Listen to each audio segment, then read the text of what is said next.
আমরা তো বললাম এই বিষয়টা, আমরা এটা এক ধরনের একটা চার্জশিট।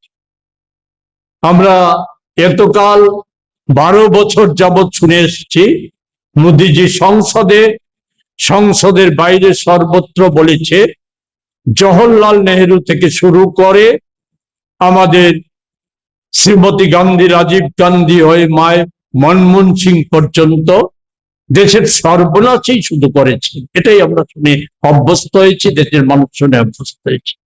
আমরা আজকে যে দেশের এই হাল এবং 12 বছরে প্রকৃত অর্থে উনি দেশের জন্য, দেশবাসীর জন্য কি করেছেন, এটা আমরা এখন জানতে চাই। এই প্রশ্ন নিয়েই আমরা ত্রিপুরায়, আমরা হাটে বাজারে বন্দরে পাড়ায় পাড়ায় আমরা বিভিন্ন পদ্ধতিতে ছোট ছোট সভা, প্রচার সভা, স্ট্রিট কর্নার, বাজার সভা, অবস্থান ইত্যাদির মধ্য দিয়ে আমরা সেই বিষয়গুলি জনগণের দরবারে নিয়ে যাব, তাদের কাছে জবাব চাইব। এর সাথে আমরা নিশ্চয়ই রাজ্যের যে সমস্যাগুলি, সেই সমস্যাগুলিকে যুক্ত করেও রাজ্যে আমরা নানা পর্যায়ে নানাভাবে আমরা আন্দোলন জারি রাখবো। আগামীকাল থেকে 31শে মে পর্যন্ত প্রথম পর্যায়ে প্রচার আন্দোলন সংগঠিত হবে। তার পরবর্তী সময়ে আমরা নানাভাবে এজিটেশন প্রোগ্রাম সহ নানা কর্মসূচির দিকে আমরা যাব।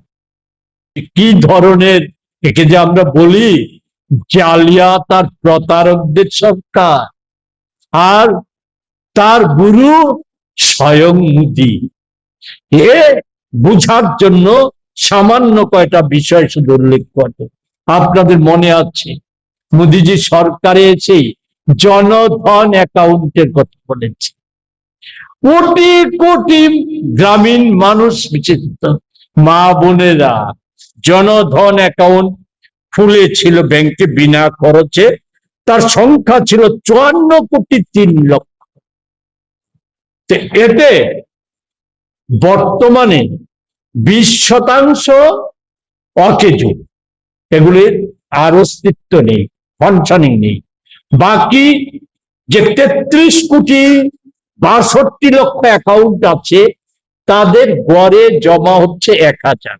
বলে এই গল্পটা বলছি কেন? শুধু বলছি, আপনাদের সকলেরই মনে আছে ওই সময়ে মোদি এই জনধন অ্যাকাউন্ট খোলার পর মোদিজি একটা নোটবন্দি করেছে। সম্ভবত সেটা ছিল নভেম্বর মাসের 1 তারিখ 2016 সালে।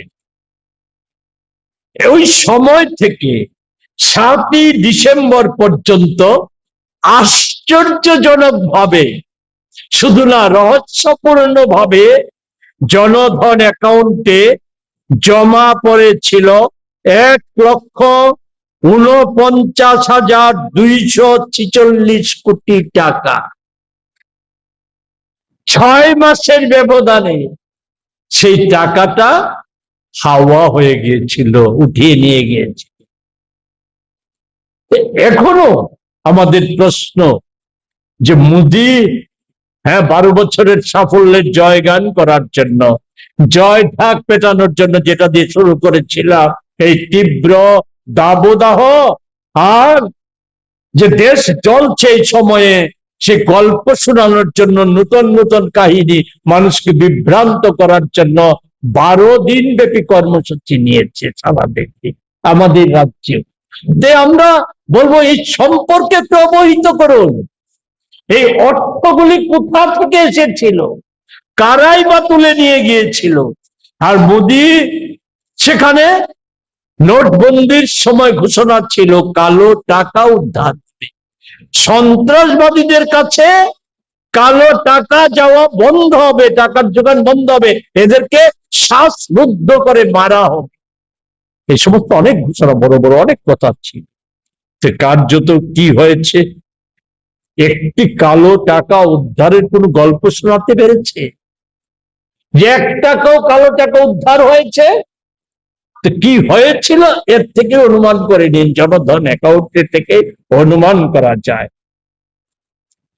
পরন্তু আমরা ওই দিনও বলেছিলাম, আজও বলেছি এই তথ্যটা, আমাদের অর্থনীতিতে সরাসরি ক্ষতি হয়েছিল এই নোটবন্দির ফলে 3 লক্ষ কোটি টাকা, যা সেই সময়কার জিডিপির 50% বেশি। এছাড়া নোট ছাপাতে গিয়ে আর বিতরণ করতে গিয়ে খরচ হয়েছিল, যেটা অপ্রয়োজনীয় খরচ, সেটা হয়েছিল 1.25 লক্ষ কোটি টাকা। হ্যাঁ, এটা 16-17 সালে ফলে এর ফলে আমাদের জিডিপি কমে 19 সালে 2% কমে গিয়েছিল জিডিপিটা তখনকার সময়ে। শিল্প কারখানায় 60% কর্মী হ্রাস পেয়েছিল। কৃষি ক্ষেত্রে আমাদের যে একটা মারাত্মক ধরনের ক্ষতি হয়েছিল, যোগান কমে গিয়েছিল। শুধু একটা উদাহরণ দেব, ডাল। ওই সময়ে নোটবন্দির আগে 30 টাকা কেজিতে অরহর ডাল যেটা বিক্রি হতো, নোটবন্দির পর 2 মাস সমানে কৃষকদের সেই ডাল বিক্রি করতে হচ্ছে মাত্র 7 টাকা কেজি। কাজের সাথে কার উপকারের জন্য এই নোটবন্দি করা হয়েছে? সর্বশেষ তার 1 বছর পর মোদির সরকারের যে ইকোনমিক সার্ভে, সেই সার্ভেতে মানুষের চাপে পড়ে স্বীকার করে নিয়েছিল যেটা একটা নোটবন্দিটা একটি সার্বিক চাহিদা সরবরাহ অনিশ্চয়তায় ধাক্কা খেয়েছিল, যা সরাসরি কর্মসংস্থানের উৎস এবং জিডিপির 80% ক্ষতিগ্রস্ত করেছে। আমাদের কথা নয়, সরকারের ইকোনমিক সার্ভিসে। দেশের বিকশিত ভারত এই হচ্ছে চেহারা। এরপর আরেকটা জিএসটি, এই গল্প সব বলবো না, আগেই বলেছি, শুধু বলবো এ পর্যন্ত অনেক উঠানাম, অনেক কথা বলেছি। গত শারদ উৎসবের আগে শারদ উপহার বলে জিএসটির কর বিন্যাসের কথা বলেছি। আমি সারা দেশের কথা বলতে চাই না, আমি আজকের দিনে আগরতলার বাজারে খোঁজ নিয়ে দেখুন, ওই সময় থেকে এখন পর্যন্ত কোন জিনিসটা, যে মোদির ঘোষিত জিনিসটার এটার দাম কমেছে, একটা দেখতে পাকে। শুধু একটা কথা নিশ্চিত ভাবে বলতে পারি, জালিয়াত ব্যবসায়ীদের সুযোগ করে দিয়েছে। কেমন সুযোগ? এই ঘোষণার আগেই তারা জানতো কর বিন্যাস হতে যাচ্ছে। প্যাকেটজাত দ্রব্য, যারা সেই সমস্ত কোম্পানিগুলি যেখানে আগে 1 কেজির প্যাকেটে অন্তত 950 বা 975 গ্রাম পাওয়া যেত, সেখানে এখন আপনারাই মিলিয়ে দেখবেন আগরতলার বাজারেও 1 কেজি বা 500 প্যাকেটজাত দ্রব্যে আপনি 100-150 থেকে 200 গ্রাম কম পর্যন্ত মিলছে। এই সুযোগ করে দিয়েছে। আরো অন্যান্য সুযোগের কথা বাদ, শুধু বলবো 142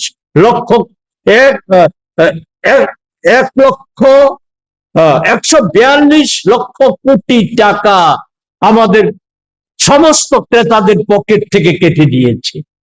তো এক দেশ এক করের ফলে কি লাভ হয়েছে, তাই এই প্রশ্নটার জবাব চাইবেন নিশ্চয়ই। আপনারা তো সাংবাদিক সম্মেলনে যাবেন, আপনাদের কাছেও বলছি, রাজ্যবাসীর কাছেও বলছি, বিজেপির কর্মীদের কাছেও বলছি, যে কি লাভ হলো, কার লাভ?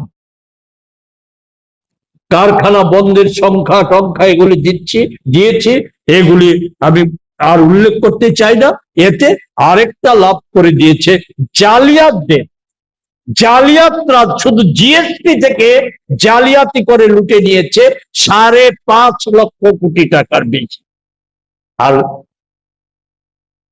তারপরের ক্ষেত্রটাই হচ্ছে কৃষকদের নিয়ে নানা কথা, এগুলি জানেন, আমরা সেটা দূর করার চেষ্টা আমরা করি। আগামীকাল থেকে প্রচার ধর্মী আন্দোলন শুরু হবে। এরপর স্বাস্থ্য খাতে সরকারি স্বাস্থ্য ব্যবস্থার উন্নতি সাধনের কোন প্রকল্প, কোন চেষ্টা নেই। 14-15 সালে বাজেটের জিডিপির বরাদ্দ ছিল বাজেটে 1.13%। নানাভাবে এটা দিয়ে এসে দাঁড়িয়েছে 1.9। যেটা আয়ুষ্মান প্রকল্পের কথা বলা হয়েছে, এতে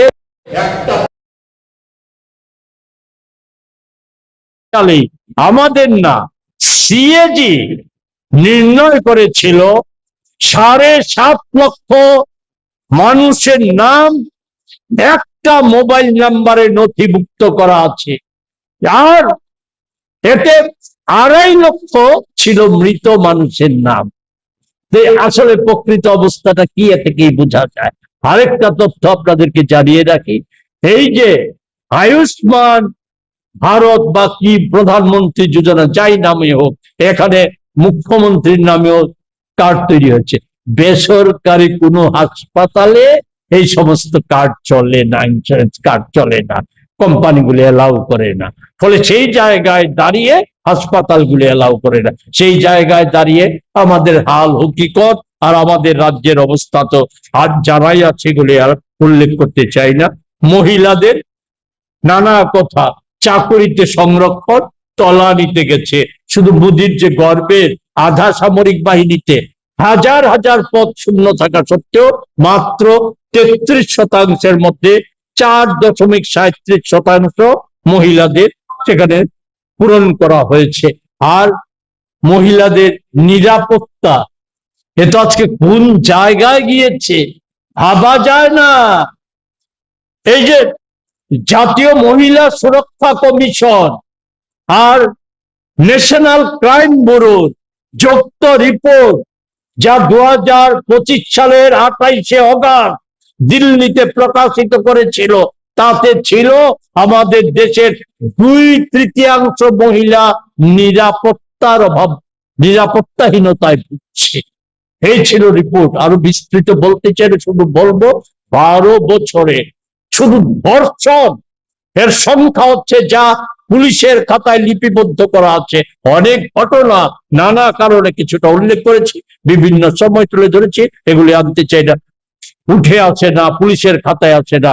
গড়ে 18টি, এর মধ্যে শুধু ওবিসি এসসি এসটি হচ্ছে 14 জন মহিলা গড়ে, ধর্ষিতা হচ্ছে প্রতিদিন। এই হচ্ছে আমাদের চিত্র। বেকারদের অবস্থা বলে লাভ নেই।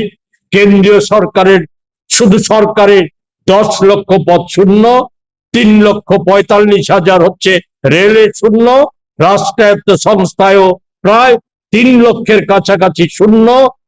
9 কোটি মহিলা, গ্রামীণ এবং শহরের মহিলা কাজ হারা হয়েছে। আমাদের লাখপতি দিদি আর স্বাবলম্বীর নানা তথ্য গল্প প্রচার হলেও রিজার্ভ ব্যাংকের তথ্য হচ্ছে গত বছরের ডিসেম্বর অব্দি 4.5 কোটি মহিলা গোল্ড লোনে আবদ্ধ হয়েছে।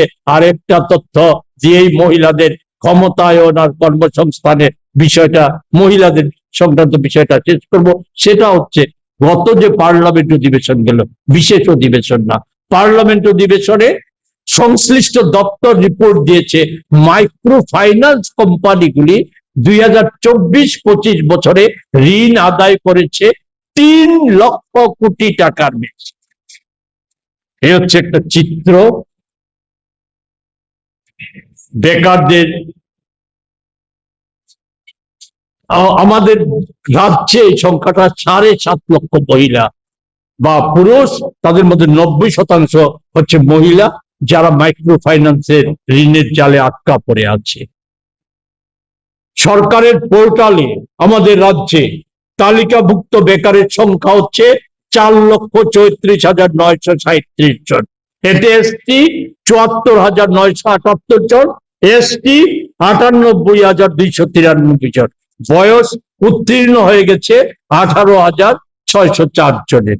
এছাড়া আমি অন্য সেই সমস্ত তথ্য নানা কেন্দ্র এবং রাজ্য সরকারের আছে, এগুলি আপনারা দেখে নেবেন।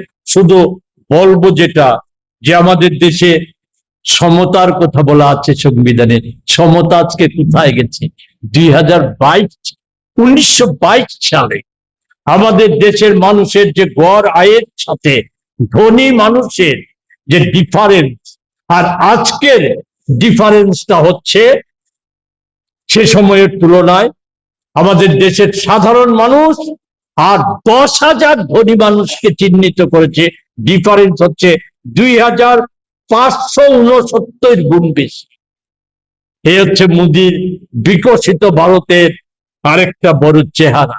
এর মধ্যে যার জন্য নরওয়েতে গিয়ে মোদিজি কাকুতি মিনতি করেছে, যার জন্য আমেরিকার কাছে দেশের স্বার্থ, দেশের নিরাপত্তা, দেশের কৃষকদের জীবন বিপন্ন করে চুক্তি করছে, বর্তমানে আমেরিকার প্রতিনিধি সম্ভবত উপরাষ্ট্রপতি আমাদের দেশের সফরে আছেন চুক্তির চূড়ান্ত রূপ দেওয়ার জন্য উপহার হিসাবে। কিসের বিনিময়ে? বিনিময় হচ্ছে মোদি বান্ধব। সে মোদি বান্ধব আদানি তার উপর থেকে জালিয়াতি, শেয়ার কেলেঙ্কারি, এই সমস্ত মামলা প্রত্যাহারের চুক্তির ফলে। আর নরওয়ে একটা ছোট্ট দেশ, ভারতের প্রধানমন্ত্রী, কোন প্রধানমন্ত্রী গত 43 বছরে ওই দেশ সফর করেনি। মোদি 12 বছরে পৃথিবীর নানা দেশ ঘুরে বেরিয়েছে, নরওয়েতে যায়নি। হঠাৎ করে খরচ সাশ্রয়ের কথা বলে কি এমন প্রয়োজন করেছে নরওয়েতে যাওয়ার? সব সংবাদ মাধ্যমে প্রকাশিত হয়ে গেছে। নরওয়ে সরকার আদানিকে কালো তালিকাভুক্ত করেছে তার জালিয়াতি আর অবৈধ ব্যবসার কারণে। মোদিজি আকুতি মিনতি করে এসেছে, স্যার আদানিকে ফাঁসাবেন না, ছেড়ে দিন। এই হচ্ছে মোদিজির বিকশিত ভারতের চিত্র। তাদের জন্যই বিকাশ, আর তার দলের সম্পত্তি, তার দলীয় লোকদের অবস্থা, আর্থিক উন্নতি, সে সমস্ত কিছু সংক্ষেপে এখানে বলা আছে। আমাদের দেশের থেকে উঠে দেখবেন 100 টাকা ছাড়িয়ে গেছে, অথচ আপনার শুধু একটা চিত্র আমি দিয়ে দিচ্ছি, এটা আপনাদের কাছে আমি শুধু শুনিয়ে দিতে চাই যে বহু সমালোচনা করা হয়েছিল। মনমোহন সিংকে সমালোচনা করতে গিয়ে সোনিয়াজিকে সমালোচনা করেছিল, বলেছিল এটা দেউলিয়া সরকার আর পুতুল সরকার। আমি 8 সালের কথা বলেছি, আমি শুধু 12-13 সালের আর 13-14 সালের অর্থবর্ষের কথাই বলছি।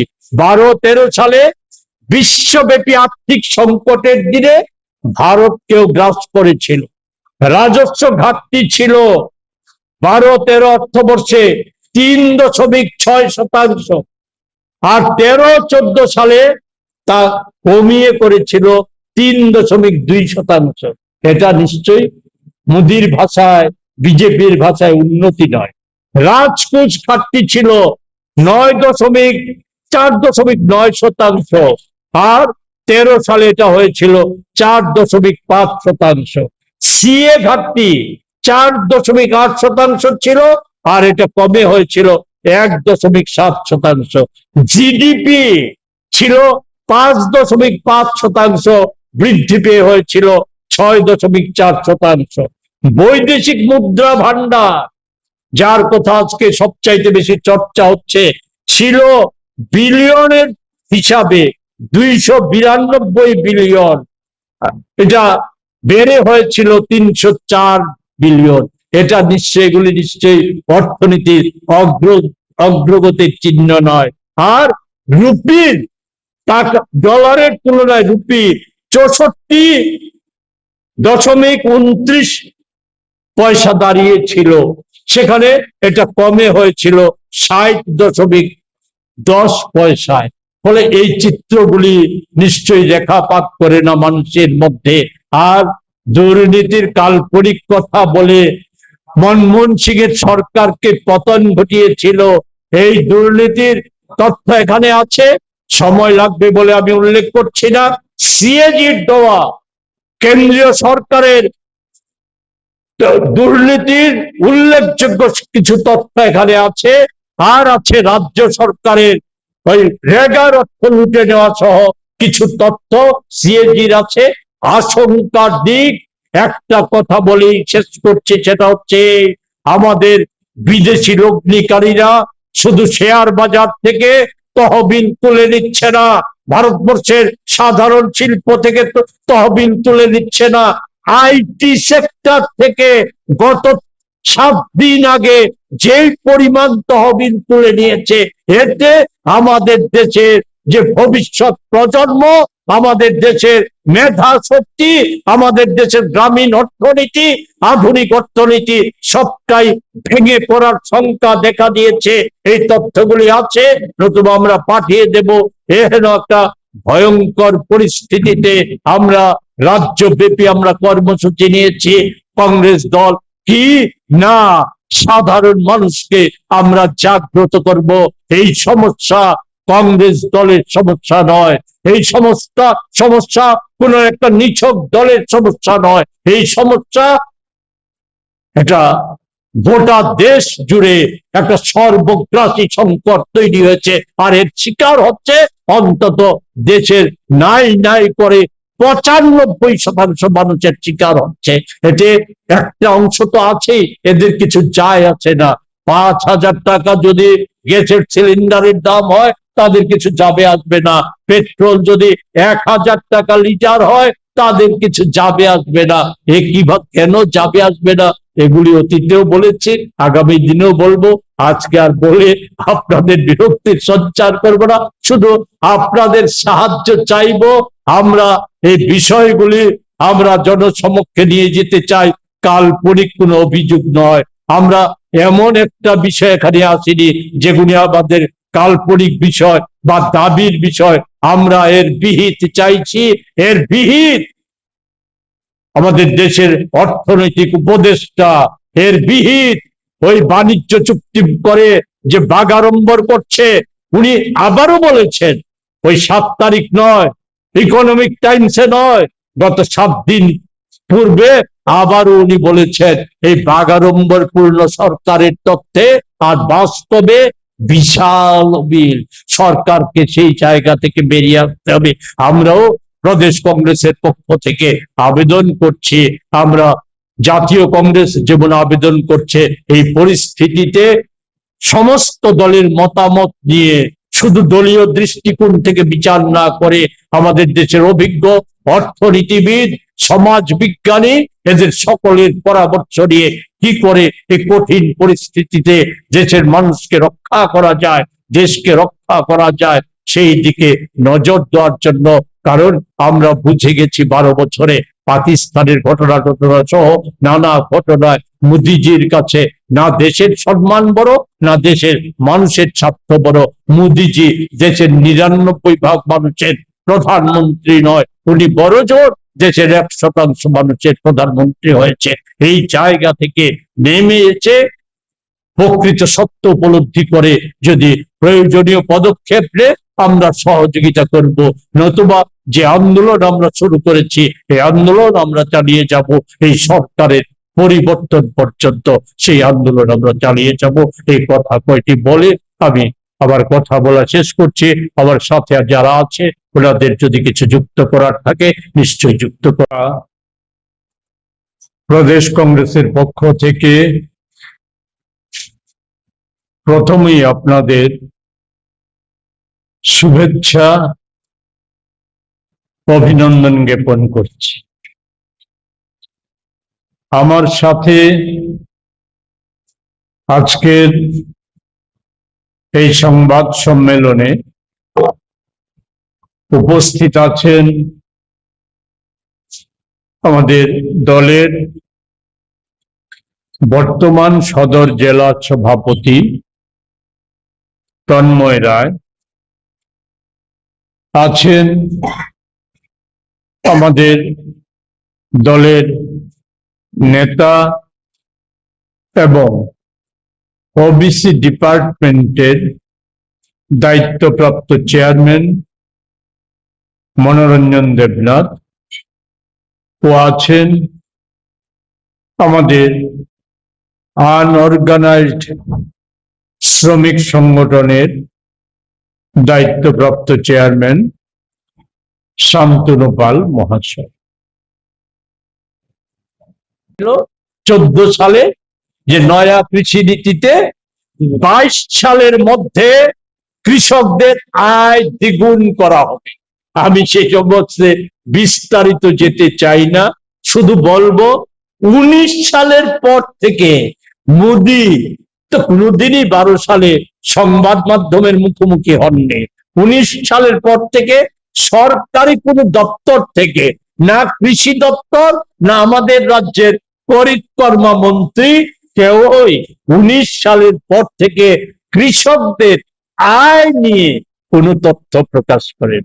শুধু একটা তথ্য সরকারিভাবে প্রকাশিত যে এই মোদির 12 বছরে প্রতিদিন এখন পর্যন্ত কৃষকরা ঋণ মেটাতে না পেরে, কৃষি খরচ যা এর জন্য যে ঋণ করতে হয় ঋণ মেটাতে না পারে, গড়ে 31 জন কৃষক এখনো আত্মহত্যা করছে।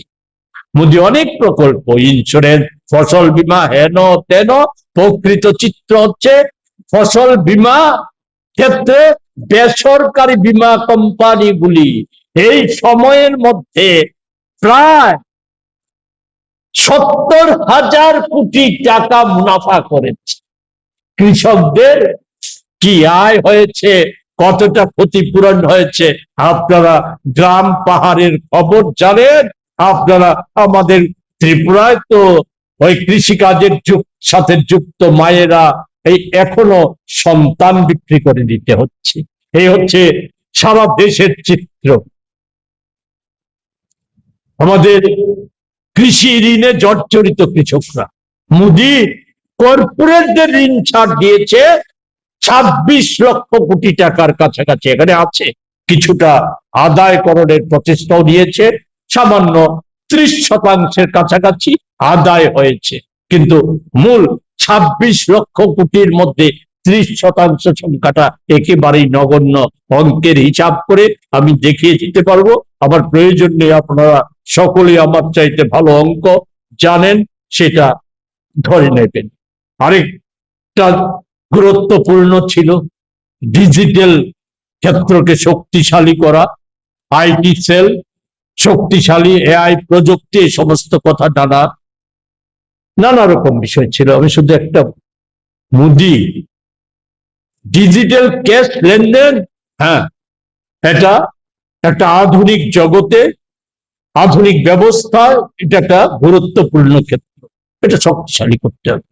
কিন্তু দুঃখের পরিতাপের যে এই ক্ষেত্রে মোদিজি দেশবাসীকে ফাঁকি দিয়েছে, ঠকিয়েছে, যার সুবাদে ডিজিটাল লেনদেন শুরু হওয়ার পর খোদ আগরতলা সাধারণ মানুষ বা লেমেন নয়, স্বয়ং ম্যাজিস্ট্রেট, ডাক্তার বাবুদের তাদের অ্যাকাউন্টের টাকা হ্যাক করে তুলে নিয়ে যাচ্ছে ডিজিটাল লেনদেনের ফলে। আমি ওই সময় বলেছিলাম, মোদিজি আপনি পেটিএম, গুগল, এই সমস্ত বিদেশি সংস্থাগুলি যারা ডিজিটাল লেনদেনের যারা ধারক এবং বাহক একক সারা দুনিয়া জুড়ে, এদেরকে আমাদের দেশে পপুলার করার জন্য বিজ্ঞাপনে যত টাকা খরচ করেছেন, সেই টাকার একটা ভালো অংশ যদি নিরাপত্তার জন্য, যে আমাদের আমানতকারী যে নিরাপত্তার জন্য ব্যবহার করতেন, তাহলে এই সমস্ত জালিয়াতরা সেই সুযোগ পেত না। দুর্ভাগ্যের মোদিজি বা বিজেপি দল তাদের কর্ণে তো এই সমস্ত কথা পৌঁছাবে না, কারণ তাহলে তারা দলের তহবিল স্ফীত হবে কি করে? নিজেরা আগে যারা আপনার এই 14 সালের আগে বা আমাদের 18 সালের আগে আমাদের রাজ্য সন্ধ্যা রাত্রে ঘুমালে পরে ওই বিছানা থেকে আকাশের তারা গুনতে পারতো, চাঁদের আলো দেখা যেত, আজকে তাদের প্রাসাদ হয়েছে, কোটি কোটি টাকা নানা জায়গায় জমানো আছে, এই সমস্ত কিছু হয়েছে। এটা হওয়ার কোনো সুযোগ ছিল না। আমাদের শিক্ষা সকলেই জানেন তার দূরত্বের কথা। এক্ষেত্রে একটা বিষয় একেবারে ড্রপ করে গেছে, শুধু সংক্ষেপে দুটো মিনিটও না। আমাদের কর্মক্ষেত্রে, গ্রামীণ কর্মক্ষেত্রে একটা বড় আঘাত MGM রেগা, যেটা 100 দিনের কাজের অধিকারকে মৌলিক অধিকার হিসেবে ছিল। আমি গান্ধীজির নামাঙ্কিত গান্ধীজিকে তারা ততটাই ব্যবহার করেছে যতটা তাদের প্রয়োজনে ছিল। আমাদের দেশের মনীষীদের এখন পর্যন্ত যাদেরকে যতটাই ব্যবহার করছে ততটা তাদের প্রয়োজনে যতটা, তারপরেই তারা ছুঁড়ে ফেলে দিচ্ছে। এটা আমি তার ওনার নাম বাদ দিয়ে দিই, কিন্তু আমি যেটা বলতে চাই, যেটা দেশব্যাপী প্রচারে, বিজ্ঞাপনী প্রচারে কোটি কোটি টাকা খরচ করেছে, এখনো করেছে কি না 100 দিন না 125 দিনের কাজ। কে বারণ করেছিল? আইনটা তো ছিল ন্যূনতম 100 দিনের কাজের গ্যারান্টি। আমাদের রাজ্যে ধলাইয়ে কোন বছর 150 দিনের কাজ হয়েছে, ভারতবর্ষের অনেক জেলাতেই হয়েছে। এই আইনেই তো তুমি এটাকে 200 দিন করতে পারতে, 300 দিন করতে পারতে যদি হতো। কিন্তু আমি যেটা বলতে চাই, এই আইনটা, রেগাটা ছিল মোদির চোখের বিষ। এই চোখের বিষ থাকার ফলে মোদির পরিকল্পনা হচ্ছে রেগা তুলে দাও ধাপে ধাপে। এই যে 125 দিনের কথা বলছে, আর আমি বলছি তো এই অর্থ বছরে যে বাজেট বরাদ্দ হয়েছে, যে টাকায় লোকেশন হয়েছে, সেই টাকায় 50 দিনেরও কাজ হবে না। যে শ্রমিক তালিকাভুক্ত হচ্ছে, প্রতিদিন বাদ দেওয়া হচ্ছে শ্রমিক। আরেকদিকে কাজ হারা মানুষ নূতন করে নাম নথিভুক্ত করছে, ফলে মিলে 50 দিনও দেওয়া হবে না। আমাদের রাজ্যে তথ্যটা কি? গত অর্থবর্ষে সরকারি তথ্য মাত্র 40 দিন কাজ হয়েছে, আর এবছর 2 মাসে কাজ হয়েছে 2.25 দিনের কাজ হয়েছে মাত্র। এই হচ্ছে চিত্রটা। শিক্ষা ক্ষেত্রে আমি সব বলবো না, শুধু সরকারি স্কুল, মোদির সময়ে শুধু সরকারি আর সরকারি অনুদান প্রাপ্ত স্কুল সারা দেশে বন্ধ হয়ে গেছে 98 লক্ষ। অন্যদিকে বেসরকারি স্কুল ছিল 2,88,000, হয়েছে 3,52,000। ছাত্র সংখ্যা কি হারে কমেছে, ড্রপ আউট কি হারে কমেছে, এগুলি উল্লেখ করতে চাই না। যেটা উল্লেখযোগ্য যেটা দিক, সেটা হচ্ছে যে 1,40,125টা স্কুলে চলছে মাত্র একজন শিক্ষক দিয়ে সারা দেশে। আমাদের রাজ্যেও এই সংখ্যাটা প্রায় 546টা স্কুলে এই সংখ্যাটা একজন টিচার দিয়ে চলছে। আর শিক্ষক শূন্য, খালি পদ শূন্য পড়ে আছে আমাদের দেশে, আমাদের রাজ্যে 11,740টা। গোটা দেশে তার সংখ্যাটা অনেক বেশি, সেটা আমি এখানে আছে, আপনারা দেখে নেন।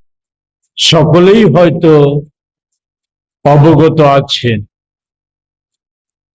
যে আগামী, সম্ভবত তারিখটা যদি আমার ভুল না হয়ে থাকে,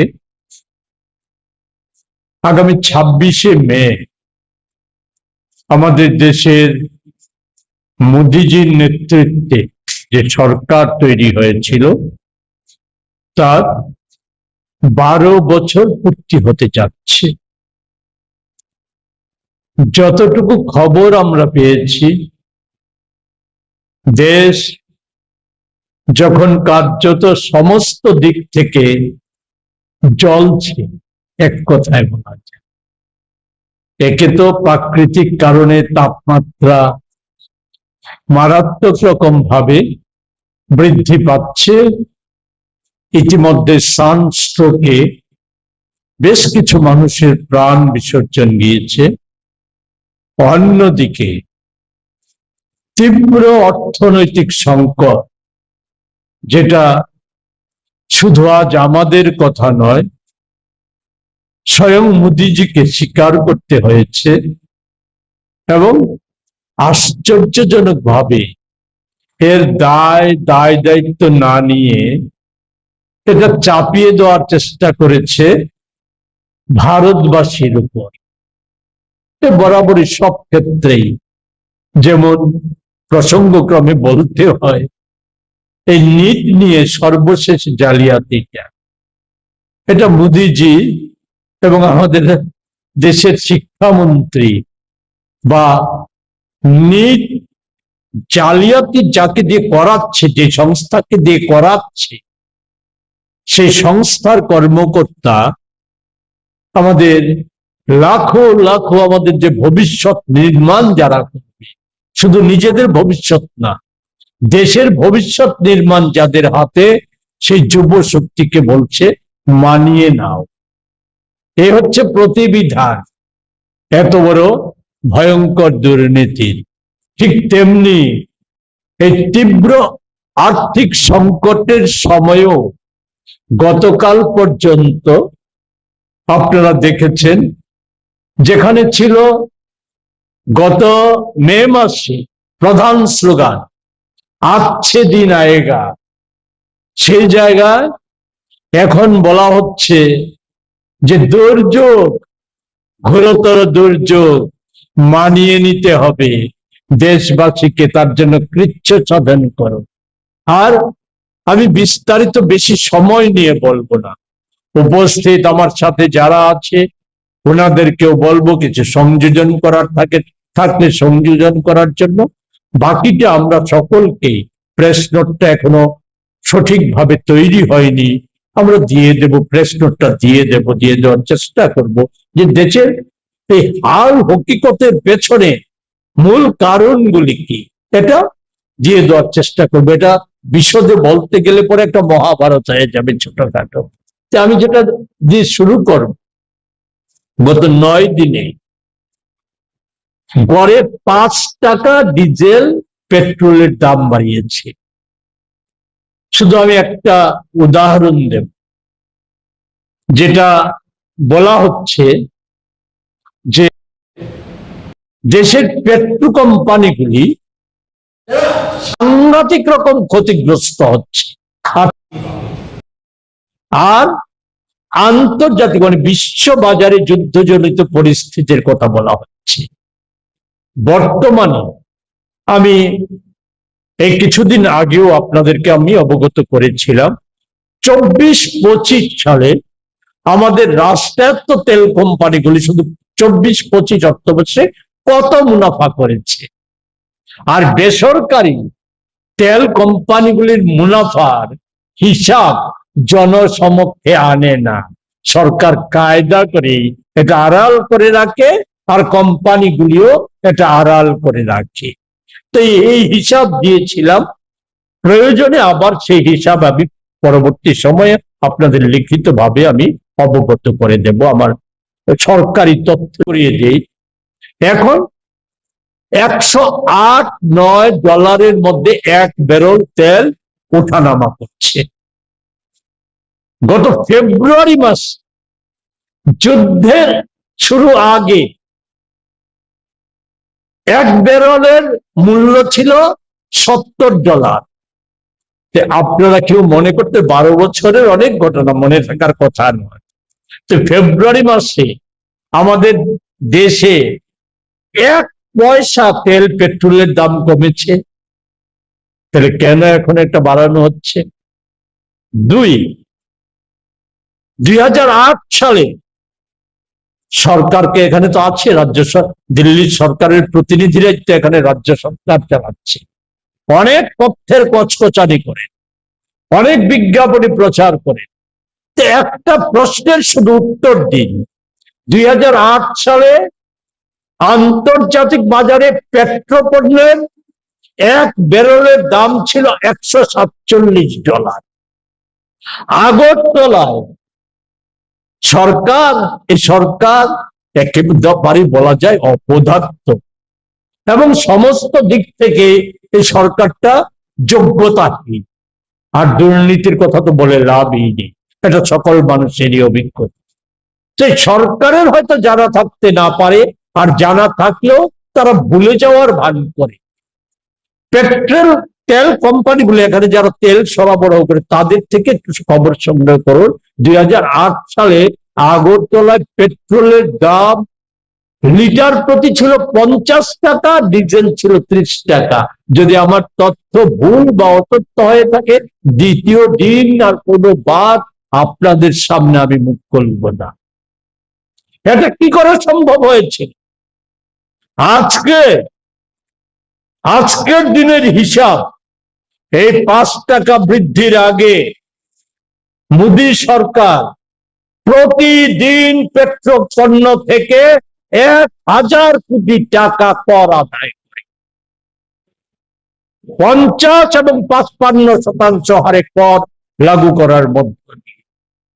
সেই কিসের কল্যাণকর সরকার, কিসের বিশ্বগুরু, কিসের সুশাসন, কিসে বলা হয়েছিল চৌকিদার, কেন বলা হয়েছিল এই যে চটকদারি স্লোগান, স্বচ্ছতাই সংকল্প, बीजेपी विकल्प, आज से दिन आएगा, प्रति बछर 2 कोटी बेकारेर चाकरिर ग्यारंटी, कालो टाका उद्धारेर करे प्रतिटा भारतीय नागरिकेर बैंक अ্যাকাউন্টে 15 লক্ষ টাকা করে জমা হবে। এগুলি বহু আলোচিত বিষয়, সে সমস্ত বিষয়ে যেতে চাই না। শুধু বর্তমানে যে হালটা হলো এর জন্য দায়ী কে? আমি তো আগেই বলেছি বেশি কথা বলবো না। আপনাদের বলবো 7ই December 2025 the Economic Times of India সংবাদ জগতের সাথে আপনারা সকলেই যুক্ত। সকলে এই পত্রিকাটা সংগ্রহ করুন। এই পত্রিকাটা সংগ্রহ করে আমার কথা, আমি তো নগণ্য মাত্র, রাহুল গান্ধী বা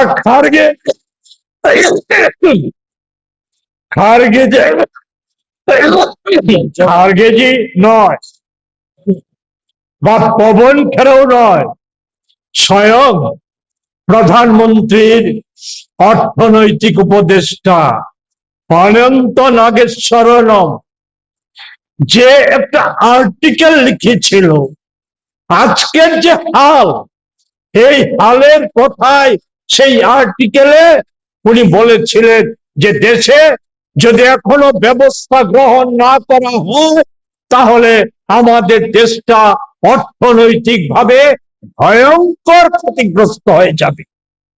এই ছিল ওনার আশঙ্কার কথা। উনি আশা করেছিলেন, আমরা এখানে বসে বলেছিলাম হয়তো অনন্ত নাগেশ্বরম বলার পর তারপর যে বাজেট মার্চের নতুন বর্ষ অর্থবর্ষের যে বাজেট, সেই বাজেটটাতে নিশ্চয়ই এই কথাগুলির প্রতিফলন ঘটবে। বাজেটে নিশ্চয়ই দেশের মানুষের রক্ষা করার স্বার্থে চটকদারি বা চমকপ্রদ বা কর্পোরেট ঘেঁষা ভাষণ হবে, বাজেট হবে না, বা ভাষণবাদীর বাজেট হবে না। বাজেটটা হবে মানুষকে রক্ষা করা, দেশকে রক্ষা করার বাজেট। আরেকটা তথ্য আপনাদের দিতে চাই, 25 সালের ডিসেম্বর মাসে আমাদের দেশের রিজার্ভ ব্যাংক অফ ইন্ডিয়ার গভর্নর, আজকে মোদি গত 8 তারিখ 8ই মে মনে হয়েছে, কি খরচ সাশ্রয় করতে হবে। কি করতে হবে? বিদেশি মুদ্রা খরচ কমাতে হবে।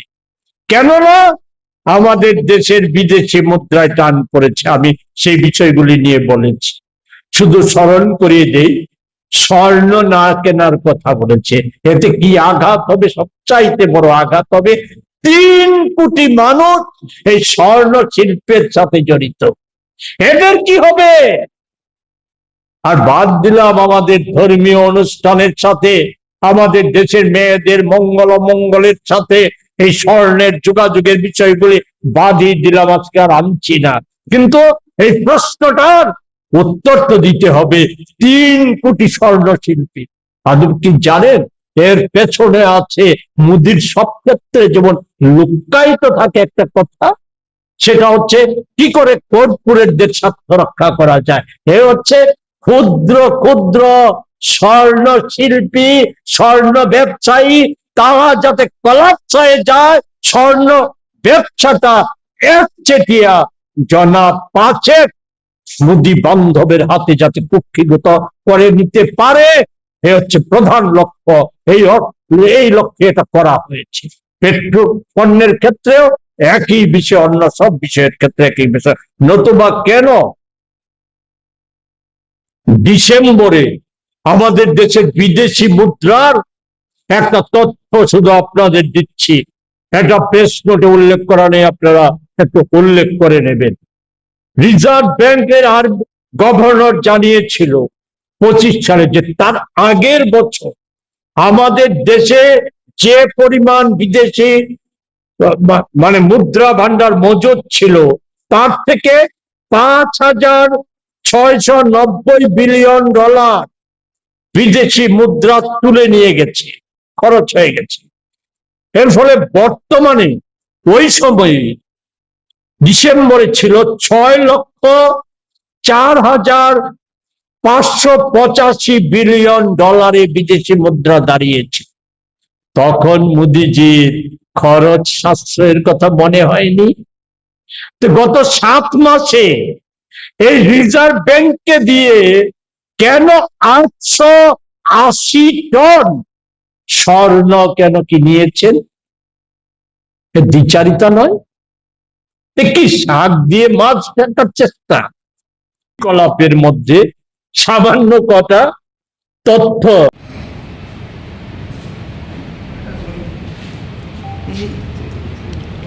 আমরা তো বললাম এই বিষয়টা। আমরা এটা এক ধরনের একটা চার্জশিট। আমরা এতকাল 12 বছর যাবৎ শুনে এসেছি মোদিজি সংসদের বাইরে সর্বত্র বলেছে, জওহরলাল নেহেরু থেকে শুরু করে আমাদের শ্রীমতী গান্ধী, রাজীব গান্ধী হয়ে মনমোহন সিং পর্যন্ত দেশের সর্বনাশই শুধু করেছে। এটাই আমরা শুনে অভ্যস্ত হয়েছি, দেশের মানুষ শুনে অভ্যস্ত হয়েছি। আমরা আজকে যে দেশের এই হাল এবং 12 বছরে প্রকৃত অর্থে উনি দেশের জন্য, দেশবাসীর জন্য কি করেছেন, এটা আমরা এখন জানতে চাই। এই প্রশ্ন নিয়েই আমরা ত্রিপুরায়, আমরা হাটে বাজারে বন্দরে পাড়ায় পাড়ায় আমরা বিভিন্ন পদ্ধতিতে ছোট ছোট সভা, প্রচার সভা, স্ট্রিট কর্নার, বাজার সভা, অবস্থান ইত্যাদির মধ্য দিয়ে আমরা সেই বিষয়গুলি জনগণের দরবারে নিয়ে যাব, তাদের কাছে জবাব চাইব। এর সাথে আমরা নিশ্চয়ই রাজ্যের যে সমস্যাগুলি, সেই সমস্যাগুলিকে যুক্ত করেও রাজ্যে আমরা নানা পর্যায়ে নানাভাবে আমরা আন্দোলন জারি রাখবো। আগামীকাল থেকে 31শে মে পর্যন্ত প্রথম পর্যায়ে প্রচার আন্দোলন সংগঠিত হবে। তার পরবর্তী সময়ে আমরা নানাভাবে এজিটেশন প্রোগ্রাম সহ নানা কর্মসূচির দিকে আমরা যাব। কি ধরনের, একে যে আমরা বলি জালিয়াত আর প্রতারকদের সরকার, আর তার গুরু স্বয়ং মোদী। এ বুঝার জন্য সামান্য কয়টা বিষয় শুধু উল্লেখ করব। আপনাদের মনে আছে মোদীজি সরকারে এসে জনধন অ্যাকাউন্টের কথা বলেছে। কোটি কোটি গ্রামীণ মানুষ, বিশেষ মা বোনেরা জনধন অ্যাকাউন্ট খুলেছিল ব্যাংকে বিনা খরচে। তার সংখ্যা ছিল 54,03,00,000। এতে বর্তমানে 20% অকেজো, এগুলির আর অস্তিত্ব নেই, ফাংশনিং নেই। বাকি যে 33,62,00,000 অ্যাকাউন্ট আছে তাদের গড়ে জমা হচ্ছে 1,000। বলে এই গল্পটা বলছি কেন? শুধু বলছি, আপনাদের সকলেরই মনে আছে ওই সময়ে মোদী এই জনধন অ্যাকাউন্ট খোলার পর মোদীজি একটা নোটবন্দি করেছে। সম্ভবত সেটা ছিল নভেম্বর মাসের 1 তারিখ 2016 সালে।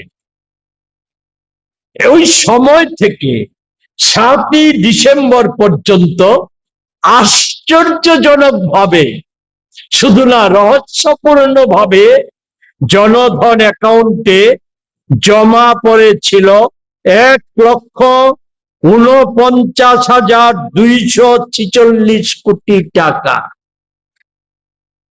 6 মাসের ব্যবধানে সেই টাকাটা হাওয়া হয়ে গিয়েছিল, উঠিয়ে নিয়ে গিয়েছিল।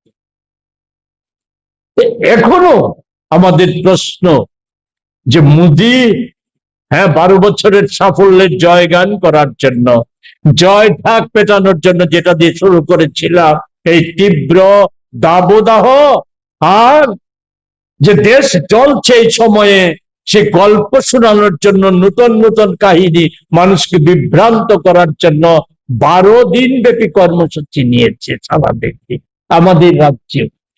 আমরা বলবো এই সম্পর্কে প্রবহিত করুন, এই অর্থগুলি কোথা থেকে এসেছিল, কারাই বা তুলে নিয়ে গিয়েছিল।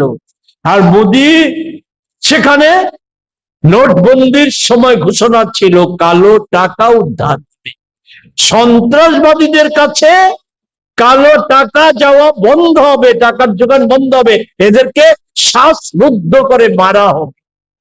এই সমস্ত অনেক ঘোষণা, বড় বড় অনেক কথা ছিল। কার্যত কি হয়েছে? একটি কালো টাকা উদ্ধারের কোন গল্প শোনাতে পেরেছে যে 1 টাকাও কালো টাকা উদ্ধার হয়েছে? তো কি হয়েছিল এর থেকে অনুমান করে নিন, জনধন অ্যাকাউন্টে থেকে অনুমান করা যায়। পরন্তু আমরা ওই দিনও বলেছিলাম, আজও বলেছি এই তথ্যটা, আমাদের অর্থনীতিতে সরাসরি ক্ষতি হয়েছিল এই নোটবন্দির ফলে 3 লক্ষ কোটি টাকা, যা সেই সময়কার জিডিপির 50% বেশি। এছাড়া নোট ছাপাতে গিয়ে আর বিতরণ করতে গিয়ে খরচ হয়েছিল, যেটা অপ্রয়োজনীয় খরচ, সেটা হয়েছিল 1.25 লক্ষ কোটি টাকা। এটা 16-17 সালে ফলে, এর ফলে আমাদের জিডিপি কমে 19 সালে 2% কমে গিয়েছিল জিডিপিটা তখনকার সময়ে। শিল্প কারখানায় 60% কর্মী হ্রাস পেয়েছিল। কৃষি ক্ষেত্রে আমাদের যে একটা মারাত্মক ধরনের ক্ষতি হয়েছিল, যোগান কমে গিয়েছিল। শুধু একটা উদাহরণ দেব, ডাল। ওই সময়ে নোটবন্দির আগে 30 টাকা কেজিতে অরহর ডাল যেটা বিক্রি হতো, নোটবন্দির পর 2 মাস সমানে কৃষকদের সেই ডাল বিক্রি করতে হচ্ছে মাত্র 7 টাকা কেজি।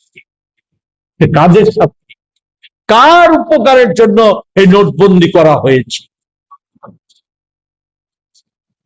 সর্বশেষ তার 1 বছর পর মোদির সরকারের যে ইকোনমিক সার্ভে, সেই সার্ভেতে মানুষের চাপে পড়ে স্বীকার করে নিয়েছিল যেটা একটা নোটবন্দিটা একটি সার্বিক চাহিদা সরবরাহ অনিশ্চয়তায় ধাক্কা খেয়েছিল, যা সরাসরি কর্মসংস্থানের উৎস এবং জিডিপির 80% ক্ষতিগ্রস্ত করেছে। আমাদের কথা নয়, সরকারের ইকোনমিক সার্ভিসে। দেশের বিকশিত ভারত এই হচ্ছে চেহারা। এরপর আরেকটা জিএসটি, এই গল্প সব বলবো না, আগেই বলেছি, শুধু বলবো এ পর্যন্ত অনেক উঠানাম, অনেক কথা বলেছি। গত শারদ উৎসবের আগে শারদ উপহার বলে জিএসটির কর বিন্যাসের কথা বলেছে। আমি সারা দেশের কথা বলতে চাই না, আমি আজকের দিনে আগরতলার বাজারে খোঁজ নিয়ে দেখুন, ওই সময় থেকে এখন পর্যন্ত কোন জিনিসটা, যে মোদির ঘোষিত জিনিসটার এটার দাম কমেছে, একটা দেখা বাকি। শুধু একটা কথা নিশ্চিত ভাবে বলতে পারি, জালিয়াত ব্যবসায়ীদের সুযোগ করে দিয়েছে। কেমন সুযোগ? এই ঘোষণার আগেই তারা জানতো কর বিন্যাস হতে যাচ্ছে। প্যাকেটজাত দ্রব্য, যারা সেই সমস্ত কোম্পানিগুলি যেখানে আগে 1 কেজির প্যাকেটে অন্তত 950 বা 975 গ্রাম পাওয়া যেত, সেখানে এখন আপনারাই মিলিয়ে দেখবেন আগরতলার বাজারেও 1 কেজি বা 500 প্যাকেট জাত দ্রব্যে আপনি 100, 150 থেকে 200 গ্রাম কম পর্যন্ত মিলছে। এই সুযোগ করে দিয়েছে। আরো অন্যান্য সুযোগের কথা বাদ, শুধু বলবো 1,42,00,000 1,142 কোটি টাকা আমাদের সমস্ত ক্রেতাদের পকেট থেকে কেটে দিয়েছে। তো এক দেশ এক পরের ফলে কি লাভ হয়েছে, তাই এই প্রশ্নটার জবাব চাইবেন নিশ্চয়ই। আপনারা তো সাংবাদিক সম্মেলনে যাবেন, আপনাদের কাছেও বলছি, রাজ্যবাসীর কাছেও বলছি, বিজেপির কর্মীদের কাছেও বলছি যে কি লাভ হলো, কার লাভ? কারখানা বন্ধের সংখ্যা টংখ্যা এগুলি দিয়েছি, এগুলি আমি আর উল্লেখ করতে চাই না। এতে আরেকটা লাভ করে দিয়েছে জালিয়াতদের। জালিয়াতরা শুধু জিএসটি থেকে জালিয়াতি করে লুটে নিয়েছে 5.5 লক্ষ কোটি টাকার বেশি। আর তারপরের ক্ষেত্রটাই হচ্ছে কৃষকদের নিয়ে নানা কথা, এগুলি জানেন, আমরা সেটা দূর করার চেষ্টা আমরা করি। আগামীকাল থেকে প্রচার ধর্মী আন্দোলন শুরু হবে। এরপর স্বাস্থ্য খাতে সরকারি স্বাস্থ্য ব্যবস্থার উন্নতি সাধনের কোন প্রকল্প, কোন চেষ্টা নেই। 14-15 সালে বাজেটের জিডিপির বরাদ্দ ছিল বাজেটে 1.13%, নানাভাবে এটা দিয়ে এসে দাঁড়িয়েছে 1.9। যেটা আয়ুষ্মান প্রকল্পের কথা বলা হয়েছে, এতে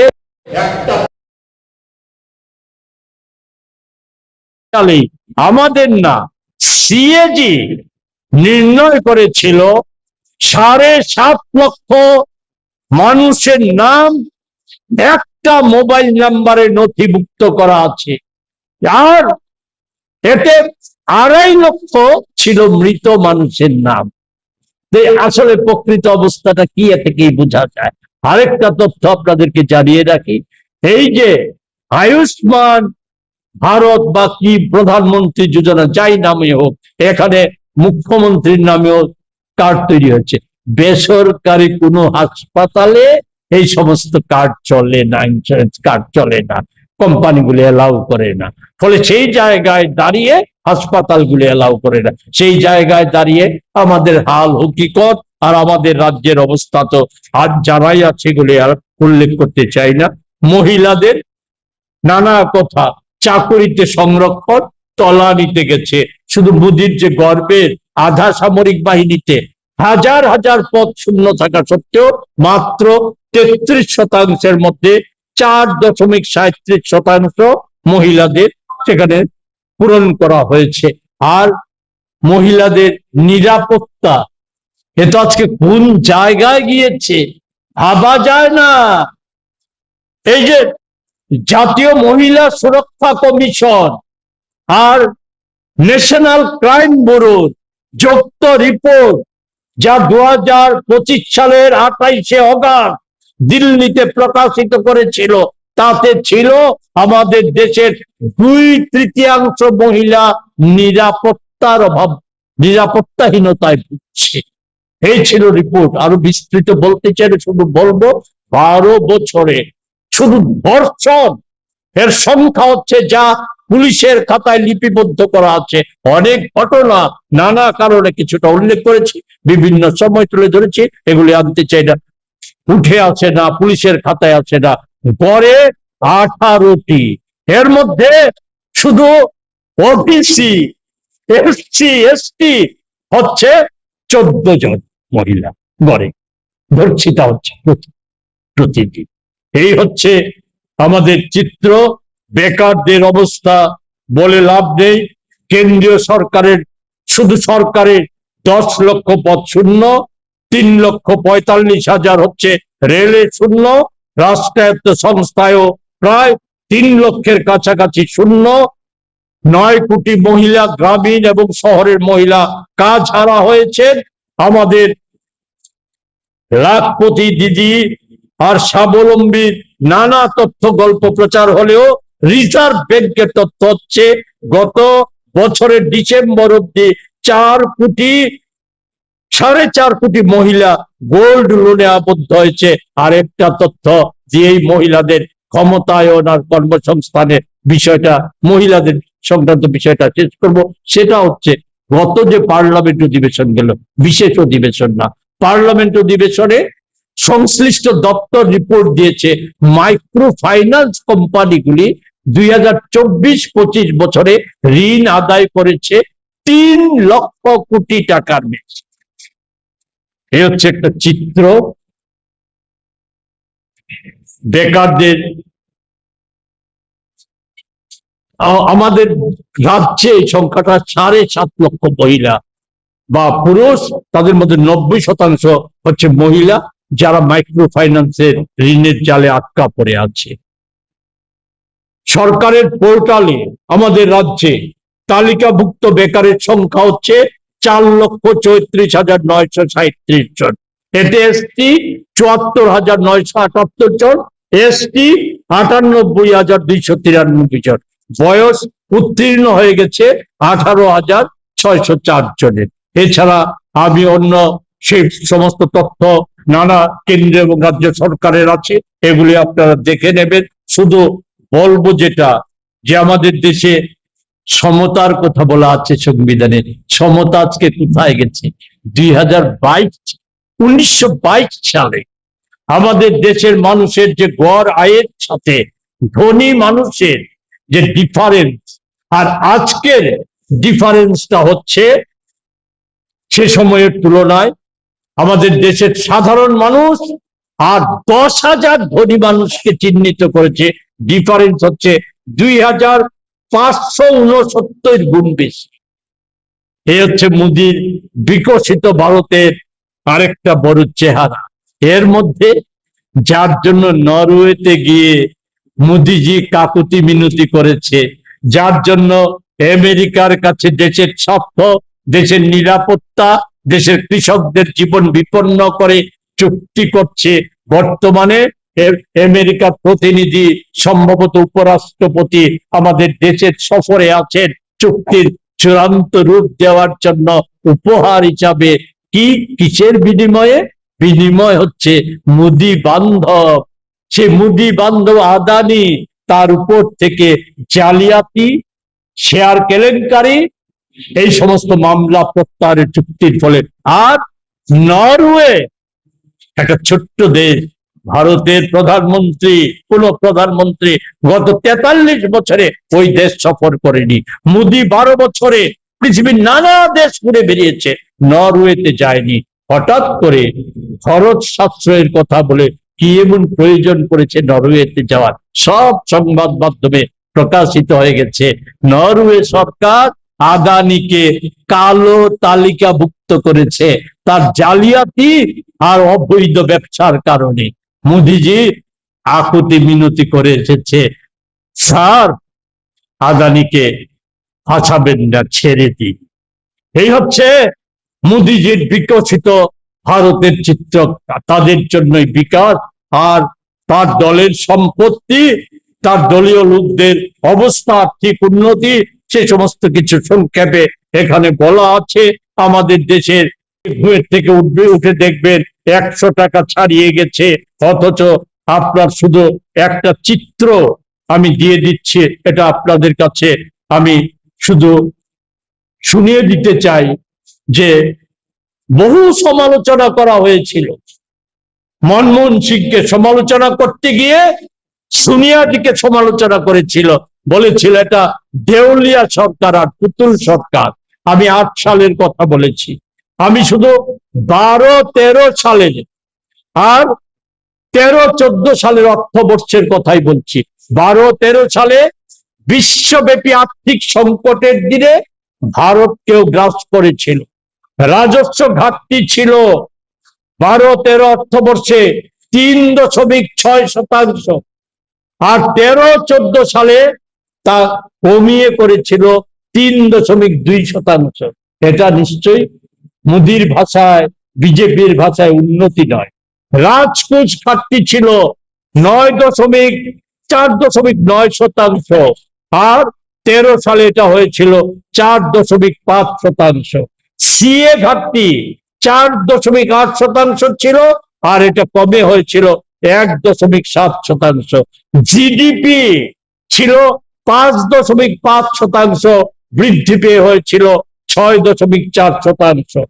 বৈদেশিক মুদ্রা ভান্ডার, যার কথা আজকে সবচাইতে বেশি চর্চা হচ্ছে, ছিল বিলিয়নের হিসাবে 292 বিলিয়ন, এটা বেড়ে হয়েছিল 304 বিলিয়ন। এটা এগুলি নিশ্চয়ই অর্থনীতির অগ্রগতির চিহ্ন নয়। আর রুপির টাকা ডলারের তুলনায় রুপি 64.29 পয়সা দাঁড়িয়েছিল, সেখানে এটা কমে হয়েছিল 60.10 পয়সায়। ফলে এই চিত্রগুলি নিশ্চয়ই রেখাপাত করে না মানুষের মধ্যে। আর দুর্নীতির কাল্পনিক কথা বলে মনমোহন সিং এর সরকারকে পতন ঘটিয়েছিল, এই দুর্নীতির তথ্য এখানে আছে, সময় লাগবে বলে আমি উল্লেখ করছি না। সিএজির দেওয়া কেন্দ্রীয় সরকারের দুর্নীতির উল্লেখযোগ্য কিছু তথ্য এখানে আছে, আর আছে রাজ্য সরকারের ওই রেগার অর্থ লুটে নেওয়া সহ কিছু তথ্য সিএজির আছে। আশঙ্কার দিক একটা কথা বলেই শেষ করছি, সেটা হচ্ছে আমাদের বিদেশি লগ্নিকারীরা শুধু শেয়ার বাজার থেকে তহবিল তুলে নিচ্ছে না, ভারতবর্ষের সাধারণ শিল্প থেকে তহবিল তুলে নিচ্ছে না, আইটি সেক্টর থেকে গত 7 দিন আগে যেই পরিমাণ তহবিল তুলে নিয়েছে, এতে আমাদের দেশের যে ভবিষ্যৎ প্রজন্ম, আমাদের দেশের মেধা শক্তি, আমাদের দেশের গ্রামীণ অর্থনীতি, আধুনিক অর্থনীতি সবটাই ভেঙে পড়ার শঙ্কা দেখা দিয়েছে। এই তথ্যগুলি আছে, নতুবা আমরা পাঠিয়ে দেব। এহেন একটা ভয়ঙ্কর পরিস্থিতিতে আমরা রাজ্যব্যাপী আমরা কর্মসূচি নিয়েছি। কংগ্রেস দল কি না সাধারণ মানুষকে আমরা জাগ্রত করব। এই সমস্যা কংগ্রেস দলের সমস্যা নয়, এই সমস্যা কোন একটা নিছক দলের সমস্যা নয়, এই সমস্যা এটা গোটা দেশ জুড়ে একটা সর্বগ্রাসী সংকট তৈরি হয়েছে। আর এর শিকার হচ্ছে অন্তত দেশের নাই করে 95% মানুষের শিকার হচ্ছে। এতে একটা অংশ তো আছেই, এদের কিছু যায় আসে না। 5,000 টাকা যদি গ্যাসের সিলিন্ডারের দাম হয়, তাদের কিছু যাবে আসবে না। পেট্রোল যদি 1,000 টাকা লিটার হয়, তাদের কিছু যাবে আসবে না। কেন যাবে আসবে না, এগুলি অতীতেও বলেছি, আগামী দিনেও বলবো। আজকে আর বলে আপনাদের বিরক্তির সঞ্চার করবো না, শুধু আপনাদের সাহায্য চাইবো। আমরা এই বিষয়গুলি আমরা জনসমক্ষে নিয়ে যেতে চাই, কাল্পনিক কোনো অভিযোগ নয়। আমরা এমন একটা বিষয় এখানে আসিনি যেগুলি আমাদের কাল্পনিক বিষয় বা দাবির বিষয়। আমরা এর বিহিত চাইছি, এর বিহিত আমাদের দেশের অর্থনৈতিক উপদেষ্টা, এর বিহিত ওই বাণিজ্য চুক্তি করে যে বাগাড়ম্বর করছে, উনি আবারও বলেছেন, ওই 7 তারিখ নয়, ইকোনমিক টাইমসে নয়, গত 7 দিন পূর্বে আবারও উনি বলেছেন এই বাগাড়ম্বর পূর্ণ সরকারের তথ্যে আর বাস্তবে বিশাল বিল। সরকারকে সেই জায়গা থেকে বেরিয়ে আসতে হবে। আমরাও প্রদেশ কংগ্রেসের পক্ষ থেকে আবেদন করছি, আমরা জাতীয় কংগ্রেস যেমন আবেদন করছে, এই পরিস্থিতিতে সমস্ত দলের মতামত নিয়ে, শুধু দলীয় দৃষ্টিকোণ থেকে বিচার না করে, আমাদের দেশের অভিজ্ঞ অর্থনীতিবিদ, সমাজ বিজ্ঞানী, এদের সকলের পরামর্শ নিয়ে কি করে এই কঠিন পরিস্থিতিতে দেশের মানুষকে রক্ষা করা যায়, দেশকে রক্ষা করা যায়, সেই দিকে নজর দেওয়ার জন্য। কারণ আমরা বুঝে গেছি 12 বছরে পাকিস্তানের ঘটনা সহ নানা ঘটনায় মোদিজির কাছে না দেশের সম্মান বড়, না দেশের মানুষের স্বার্থ বড়। মোদিজি দেশের 99% মানুষের প্রধানমন্ত্রী নয়, উনি বড় জোর দেশের 1% মানুষের প্রধানমন্ত্রী হয়েছে। এই জায়গা থেকে নেমে এসে প্রকৃত সত্য উপলব্ধি করে যদি প্রয়োজনীয় পদক্ষেপ নিয়ে আমরা সহযোগিতা করব, নতুবা যে আন্দোলন আমরা শুরু করেছি এই আন্দোলন আমরা চালিয়ে যাব এই সরকারের পরিবর্তন পর্যন্ত। সেই আন্দোলন আমরা চালিয়ে যাব। এই কথা কয়টি বলে আমি আবার কথা বলা শেষ করছি। আমার সাথে যারা আছে ওনাদের যদি কিছু যুক্ত করার থাকে নিশ্চয়ই যুক্ত করা। প্রদেশ কংগ্রেসের পক্ষ থেকে প্রথমেই আপনাদের শুভেচ্ছা অভিনন্দন জ্ঞাপন করছি। আমার সাথে আজকের এই সংবাদ সম্মেলনে উপস্থিত আছেন আমাদের দলের বর্তমান সদর জেলা সভাপতি তন্ময় রায়, আছেন আমাদের দলের নেতা এবং ওবিসি ডিপার্টমেন্টের দায়িত্বপ্রাপ্ত চেয়ারম্যান মনোরঞ্জন দেবনাথ, ও আছেন আমাদের আনঅর্গানাইজড শ্রমিক সংগঠনের দায়িত্বপ্রাপ্ত চেয়ারম্যান শান্তনু পাল মহাশয়। 14 সালে যে নয়া কৃষি নীতিতে 22 সালের মধ্যে কৃষকদের আয় দ্বিগুণ করা হবে। আমি সেই সমস্ত বিস্তারিত যেতে চাই না, শুধু বলবো 19 সালের পর থেকে মোদি তো কোনোদিনই 12 সালে সংবাদ মাধ্যমের মুখোমুখি হননি। 19 সালের পর থেকে সরকারি কোন দপ্তর থেকে, না কৃষি দপ্তর না আমাদের রাজ্যের পরিকর্মা মন্ত্রী কেউই 19 সালের পর থেকে কৃষকদের আয় নিয়ে কোনো তথ্য প্রকাশ করেন। শুধু একটা তথ্য সরকারি ভাবে প্রকাশিত যে এই মোদির 12 বছরে প্রতিদিন এখন পর্যন্ত কৃষকরা ঋণ মেটাতে না পেরে, কৃষি খরচ যা জন্য যে ঋণ করতে হয় ঋণ মেটাতে না পারে, গড়ে 31 জন কৃষক এখনো আত্মহত্যা করছে। মোদি অনেক প্রকল্প, ইন্স্যুরেন্স, ফসল বীমা, হেন তেন। প্রকৃত চিত্র হচ্ছে ফসল বীমা ক্ষেত্রে বেসরকারি বীমা কোম্পানিগুলি এই সময়ের মধ্যে প্রায় 70,000 কোটি টাকা মুনাফা করেছে। কৃষকদের কি আয় হয়েছে, কতটা ক্ষতিপূরণ হয়েছে আপনারা গ্রাম পাহাড়ের খবর জানেন। আপনারা আমাদের ত্রিপুরায় তো ওই কৃষিকাজের সাথে যুক্ত মায়েরা এই এখনো সন্তান বিক্রি করে দিতে হচ্ছে। এই হচ্ছে সারা দেশের চিত্র। আমাদের কৃষি ঋণে জর্জরিত কৃষকরা, মোদি কর্পোরেটদের ঋণ ছাড় দিয়েছে 26 লক্ষ কোটি টাকার কাছাকাছি। এখানে আছে কিছুটা আদায়করণের প্রচেষ্টাও নিয়েছে, সামান্য 30% কাছাকাছি আদায় হয়েছে, কিন্তু মূল 26 লক্ষ কোটির মধ্যে 30% সংখ্যাটা একেবারেই নগণ্য। অঙ্কের হিসাব করে আমি দেখিয়ে দিতে পারবো, আমার প্রয়োজন নেই, আপনারা সকলে আমার চাইতে ভালো অঙ্ক জানেন, সেটা ধরে নেবেন।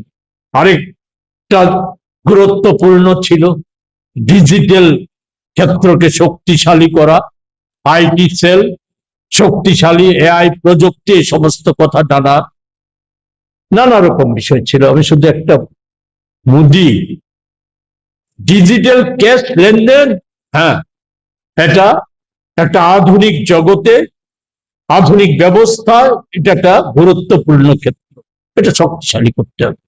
কিন্তু দুঃখের পরিতাপের যে এই ক্ষেত্রেও মোদিজি দেশবাসীকে ফাঁকি দিয়েছে, ঠকিয়েছে, যার সুবাদে ডিজিটাল লেনদেন শুরু হওয়ার পর খোদ আগরতলা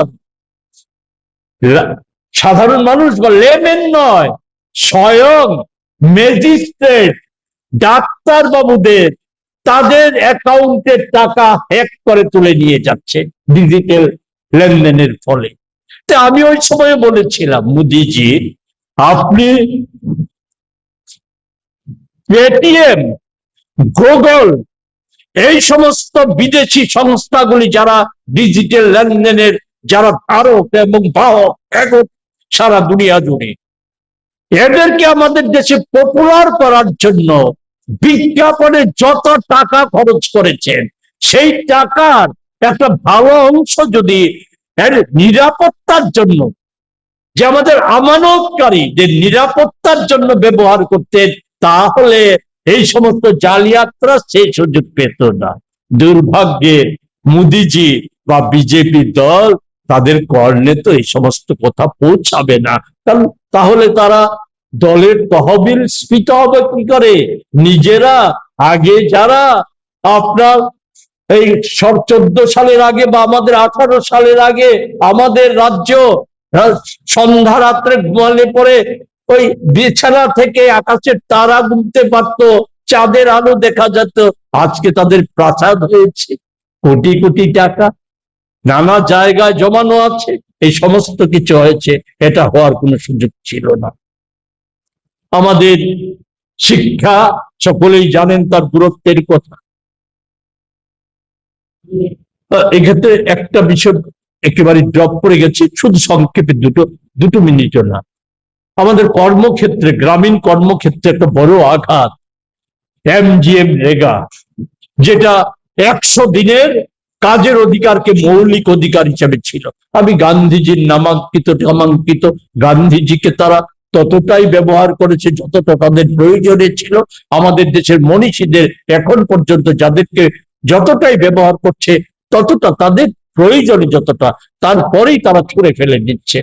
এটা আমি তার ওনার নাম বাদ দিয়ে দিই, কিন্তু আমি যেটা বলতে চাই, যেটা দেশব্যাপী প্রচারে, বিজ্ঞাপনী প্রচারে কোটি কোটি টাকা খরচ করেছে, এখনো করেছে কি না, 100 দিন না 125 দিনের কাজ।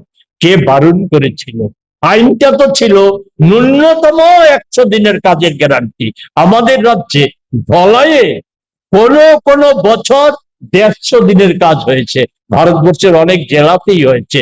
এই আইনেই তো তুমি এটাকে 200 দিন করতে পারতে, 300 দিন করতে পারতে যদি হতো। কিন্তু আমি যেটা বলতে চাই, এই আইনটা, রেগাটা ছিল মোদির চোখের বিষ। এই চোখের বিষ থাকার ফলে মোদির পরিকল্পনা হচ্ছে রেগা তুলে দাও ধাপে ধাপে।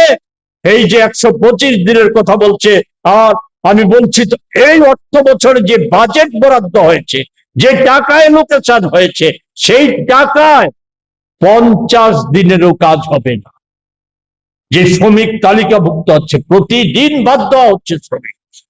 আরেকদিকে কাজ হারা মানুষ নূতন করে নাম নথিভুক্ত করছে, ফলে মিলে 50 দিনও দেওয়া হবে না। আমাদের রাজ্যে তথ্যটা কি? গত অর্থবর্ষে সরকারি তথ্য মাত্র 40 দিন কাজ হয়েছে, আর এবছর 2 মাসে কাজ হয়েছে 2.25 দিনের কাজ হয়েছে মাত্র। এই হচ্ছে চিত্রটা। শিক্ষা ক্ষেত্রে আমি সব বলবো না, শুধু সরকারি স্কুল, মোদির সময়ে শুধু সরকারি আর সরকারি অনুদান প্রাপ্ত স্কুল সারা দেশে বন্ধ হয়ে গেছে 98 লক্ষ। অন্যদিকে বেসরকারি স্কুল ছিল 2,88,000, হয়েছে 3,52,000।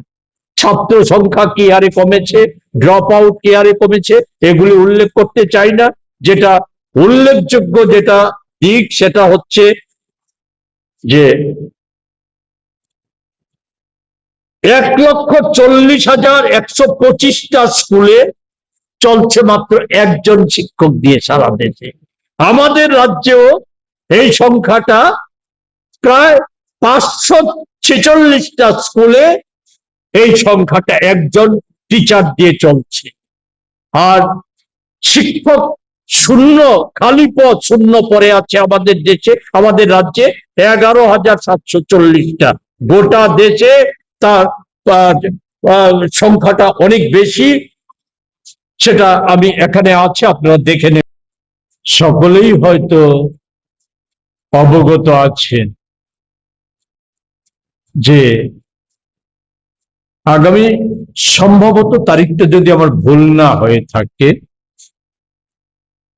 আগামী 26শে মে আমাদের দেশের মোদিজির নেতৃত্বে যে সরকার তৈরি হয়েছিল তার 12 বছর পূর্তি হতে যাচ্ছে।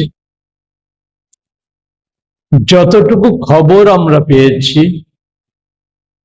দেশ যখন কার্যত সমস্ত দিক থেকে জ্বলছে, এক কথায় বলা যায়, একে তো প্রাকৃতিক কারণে তাপমাত্রা মারাত্মক রকম ভাবে বৃদ্ধি পাচ্ছে। ইতিমধ্যে সানস্ট্রোকে বেশ কিছু মানুষের প্রাণ বিসর্জন গিয়েছে। অন্যদিকে তীব্র অর্থনৈতিক সংকট, যেটা শুধু আজ আমাদের কথা নয়, স্বয়ং মোদিজিকে স্বীকার করতে হয়েছে এবং আশ্চর্যজনকভাবে এর দায়িত্ব না নিয়ে এটা চাপিয়ে দেওয়ার চেষ্টা করেছে ভারতবাসীর উপর। বরাবরই সব ক্ষেত্রেই যেমন প্রসঙ্গক্রমে বলতে হয়, এই নীট নিয়ে সর্বশেষ জালিয়াতিটা, এটা মোদিজি এবং আমাদের দেশের শিক্ষামন্ত্রী বা নীট জালিয়াতি যাকে দিয়ে করাচ্ছে, যে সংস্থাকে দিয়ে করাচ্ছে, সেই সংস্থার কর্মকর্তা আমাদের লাখো লাখো আমাদের যে ভবিষ্যৎ নির্মাণ যারা করবে, শুধু নিজেদের ভবিষ্যৎ না, দেশের ভবিষ্যৎ নির্মাণ যাদের হাতে, সেই যুব শক্তিকে বলছে মানিয়ে নাও। এ হচ্ছে প্রতিবিধান এত বড় ভয়ঙ্কর দুর্নীতির। ঠিক তেমনি এই তীব্র আর্থিক সংকটের সময়ও গতকাল পর্যন্ত আপনারা দেখেছেন, যেখানে ছিল গত মে মাসে প্রধান স্লোগান আচ্ছে দিন আয়েগা, সেই জায়গায় এখন বলা হচ্ছে যে দুর্যোগ, ঘোরতর দুর্যোগ মানিয়ে নিতে হবে, দেশবাসীকে তার জন্য কৃচ্ছ সাধন করো। আর আমি বিস্তারিত বেশি সময় নিয়ে বলবো না, উপস্থিত আমার সাথে যারা আছে ওনাদেরকেও বলবো কিছু সংযোজন করার থাকলে সংযোজন করার জন্য। বাকিটা আমরা সকলকেই, প্রেস নোটটা এখনো সঠিকভাবে তৈরি হয়নি, আমরা দিয়ে দেব, প্রেস নোটটা দিয়ে দেওয়ার চেষ্টা করব যে দেশের এই হাল হকিকতের পেছনে মূল কারণগুলি কি, এটা দিয়ে দেওয়ার চেষ্টা করবো। এটা বিশদে বলতে গেলে পরে একটা মহাভারত হয়ে যাবে ছোটখাটো। আমি যেটা দিয়ে শুরু করব, গত 9 দিনে গড়ে 5 টাকা ডিজেল পেট্রোলের দাম বাড়িয়েছে। শুধু আমি একটা উদাহরণ দেব, যেটা বলা হচ্ছে যে দেশের পেট্রো কোম্পানিগুলি সাংঘাতিক রকম ক্ষতিগ্রস্ত হচ্ছে। আর আন্তর্জাতিক মানে বিশ্ব বাজারে যুদ্ধজনিত পরিস্থিতির কথা বলা হচ্ছে। বর্তমানে আমি এই কিছুদিন আগেও আপনাদেরকে আমি অবগত করেছিলাম, 24-25 সালে আমাদের রাষ্ট্রায়ত্ত তেল কোম্পানিগুলি শুধু 24-25 অর্থবর্ষে কত মুনাফা করেছে। আর বেসরকারি তেল কোম্পানিগুলির মুনাফার হিসাব জনসমক্ষে আনে না, সরকার কায়দা করে এটা আড়াল করে রাখে, আর কোম্পানিগুলিও এটা আড়াল করে রাখে। তো এই হিসাব দিয়েছিলাম, প্রয়োজনে আবার সেই হিসাব আমি পরবর্তী সময়ে আপনাদের লিখিত ভাবে আমি অবগত করে দেব, আমার সরকারি তথ্য করিয়ে দেই। এখন $108-9 মধ্যে 1 ব্যারেল তেল ওঠানামা করছে। গত ফেব্রুয়ারি মাস যুদ্ধের শুরু আগে 1 ব্যারেলের মূল্য ছিল $70। আপনারা কেউ মনে করতে 12 বছরের অনেক ঘটনা মনে থাকার কথা নয়। তো ফেব্রুয়ারি মাসে আমাদের দেশে 1 পয়সা তেল পেট্রোলের দাম কমেছে, তাহলে কেন এখন এটা বাড়ানো হচ্ছে? 2008 সালে সরকারকে, এখানে তো আছে রাজ্য দিল্লির সরকারের প্রতিনিধিরাই তো এখানে রাজ্য সরকার চালাচ্ছে, অনেক তথ্যের কচকচানি করে, অনেক বিজ্ঞাপনী প্রচার করে। একটা প্রশ্নের শুধু উত্তর দিন, 2008 সালে আন্তর্জাতিক বাজারে পেট্রোপণ্যের 1 ব্যারেলের দাম ছিল $147। আগরতলায় সরকার একেবারে বলা যায় অপদার্থ, এবং সমস্ত দিক থেকে এই সরকারটা যোগ্যতাহীন। আর দুর্নীতির কথা তো বলে লাভই নেই, এটা সকল মানুষেরই অভিজ্ঞতা। সেই সরকারের হয়তো জানা থাকতে না পারে, আর জানা থাকলেও তারা ভুলে যাওয়ার ভান করে। তেল কোম্পানিগুলো, এখানে যারা তেল সরবরাহ করে, তাদের থেকে একটু খবর সংগ্রহ করুন। 2008 সালে আগরতলায় পেট্রোলের দাম লিটার প্রতি ছিল 50 টাকা, ডিজেল ছিল 30 টাকা। যদি আমার তথ্য ভুল বা অতথ্য হয়ে থাকে, দ্বিতীয় দিন আর কোনো বার আপনাদের সামনে আমি মুখ খুলব না। এটা কি করে সম্ভব হয়েছে? আজকের দিনের হিসাব, এই 5 টাকা বৃদ্ধির আগে মোদী সরকার প্রতিদিন পেট্রোল পণ্য থেকে 1000 কোটি টাকা কর আদায় করে, 50 এবং 55% হারে কর লাগু করার মধ্য দিয়ে। কিসের কল্যাণকর সরকার? কিসের বিশ্বগুরু? কিসের সুশাসন? কিসে বলা হয়েছিল চৌকিদার? কেন বলা হয়েছিল এই যে চটকদারি স্লোগান, স্বচ্ছতাই সংকল্প, बीजेपी विकल्प, आज से दिन आएगा, प्रति बछर 2 कोटी बेकारेर चाकरिर ग्यारंटी, कालो टाका उद्धारेर करे प्रतिटा भारतीय नागरिकेर बैंक अ্যাকাউন্টে 15 লক্ষ টাকা করে জমা হবে। এগুলি বহু আলোচিত বিষয়, সে সমস্ত বিষয়ে যেতে চাই না। শুধু বর্তমানে যে হালটা হলো, এর জন্য দায়ী কে? আমি তো আগেই বলেছি, বেশি কথা বলবো না। আপনাদের বলবো, 7ই December 2025 the Economic Times of India সংবাদ জগতের সাথে আপনারা সকলেই যুক্ত। সকলেই পত্রিকাটা সংগ্রহ করুন। এই পত্রিকাটা সংগ্রহ করে আমার কথা, আমি তো নগণ্য মাত্র, রাহুল গান্ধী বা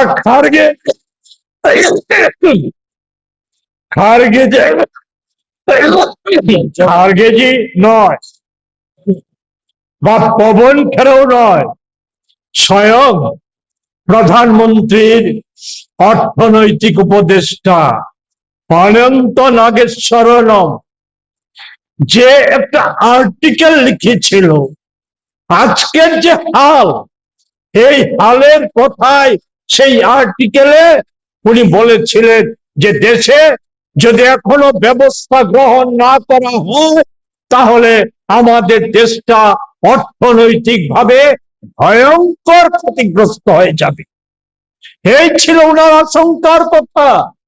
উনি আশা করেছিলেন, আমরা এখানে বসে বলেছিলাম হয়তো অনন্ত নাগেশ্বরম বলার পর, তারপর যে বাজেট মার্চের নতুন বর্ষ, অর্থবর্ষের যে বাজেট, সেই বাজেটটাতে নিশ্চয়ই এই কথাগুলির প্রতিফলন ঘটবে। বাজেটে নিশ্চয়ই দেশের মানুষের রক্ষা করার স্বার্থে চটকদারি বা চমকপ্রদ বা কর্পোরেট ঘেঁষা ভাষণ হবে, বাজেট হবে না, বা ভাষণবাজির বাজেট হবে না। বাজেটটা হবে মানুষকে রক্ষা করা, দেশকে রক্ষা করার বাজেট। আরেকটা তথ্য আপনাদের দিতে চাই, 25 সালের ডিসেম্বর মাসে আমাদের দেশের রিজার্ভ ব্যাংক অফ ইন্ডিয়ার গভর্নর আজকে মোদি গত 8 তারিখ 8 মে মনে হয়েছে কি খরচ সাশ্রয় করতে হবে। কি করতে হবে? বিদেশি মুদ্রা খরচ কমাতে হবে। কেননা আমাদের দেশের বিদেশি মুদ্রায় টান পড়েছে। আমি সেই বিষয়গুলি নিয়ে বলেছি। শুধু স্মরণ করিয়ে দেই, স্বর্ণ না কেনার কথা বলেছে। এতে কি আঘাত হবে? সবচাইতে বড় আঘাত হবে 3 কোটি মানুষ এই স্বর্ণ শিল্পের সাথে জড়িত। এদের কি হবে? আর বাদ দিলাম আমাদের ধর্মীয় অনুষ্ঠানের সাথে, আমাদের দেশের মেয়েদের মঙ্গল অমঙ্গলের সাথে এই স্বর্ণের যোগাযোগের বিষয়গুলি বাদই দিলাম, আজকে আর আনছি না। কিন্তু এই প্রশ্নটার উত্তর তো দিতে হবে 3 কোটি স্বর্ণ শিল্পী। আদৌ কি জানেন এর পেছনে আছে মোদির সব ক্ষেত্রে যেমন লুক্কায়িত থাকে একটা কথা, সেটা হচ্ছে কি করে কর্পোরেটদের স্বার্থ রক্ষা করা যায়। এ হচ্ছে ক্ষুদ্র ক্ষুদ্র স্বর্ণ শিল্পী, স্বর্ণ ব্যবসায়ী, তারা যাতে কলাপস হয়ে যায়, স্বর্ণ ব্যবসাটা একচেটিয়া জনা 5 মোদি বান্ধবের হাতে যাতে কুক্ষিগত করে নিতে পারে, এ হচ্ছে প্রধান লক্ষ্য। এই লক্ষ্যে এটা করা হয়েছে। পেট্রো পণ্যের ক্ষেত্রেও একই বিষয়, অন্য সব বিষয়ের ক্ষেত্রে একই বিষয়। নতুবা কেন ডিসেম্বরে আমাদের দেশের বিদেশি মুদ্রার একটা তথ্য শুধু আপনাদের দিচ্ছি, এটা প্রেস নোটে উল্লেখ করা নেই, আপনারা একটু উল্লেখ করে নেবেন। রিজার্ভ ব্যাংকের আর গভর্নর জানিয়েছিল 25 সালে যে তার আগের বছর আমাদের দেশে যে পরিমাণ বিদেশি মানে মুদ্রা ভান্ডার মজুদ ছিল তার থেকে 5,690 বিলিয়ন ডলার বিদেশি মুদ্রা তুলে নিয়ে গেছে, খরচ হয়ে গেছে। এর ফলে বর্তমানে ওই সময়ে ডিসেম্বরে ছিল 6,04,585 বিলিয়ন ডলারে বিদেশি মুদ্রা দাঁড়িয়েছে। তখন মোদিজির খরচ সাশ্রয়ের কথা মনে হয়নি? তো গত 7 মাসে এই রিজার্ভ ব্যাংককে দিয়ে কেন 880 টন স্বর্ণ কেন কি নিয়েছেন? দ্বিচারিতা নয়? কি শাক দিয়ে মাছ ফেটার চেষ্টা? কলাপের মধ্যে সামান্য কটা তথ্য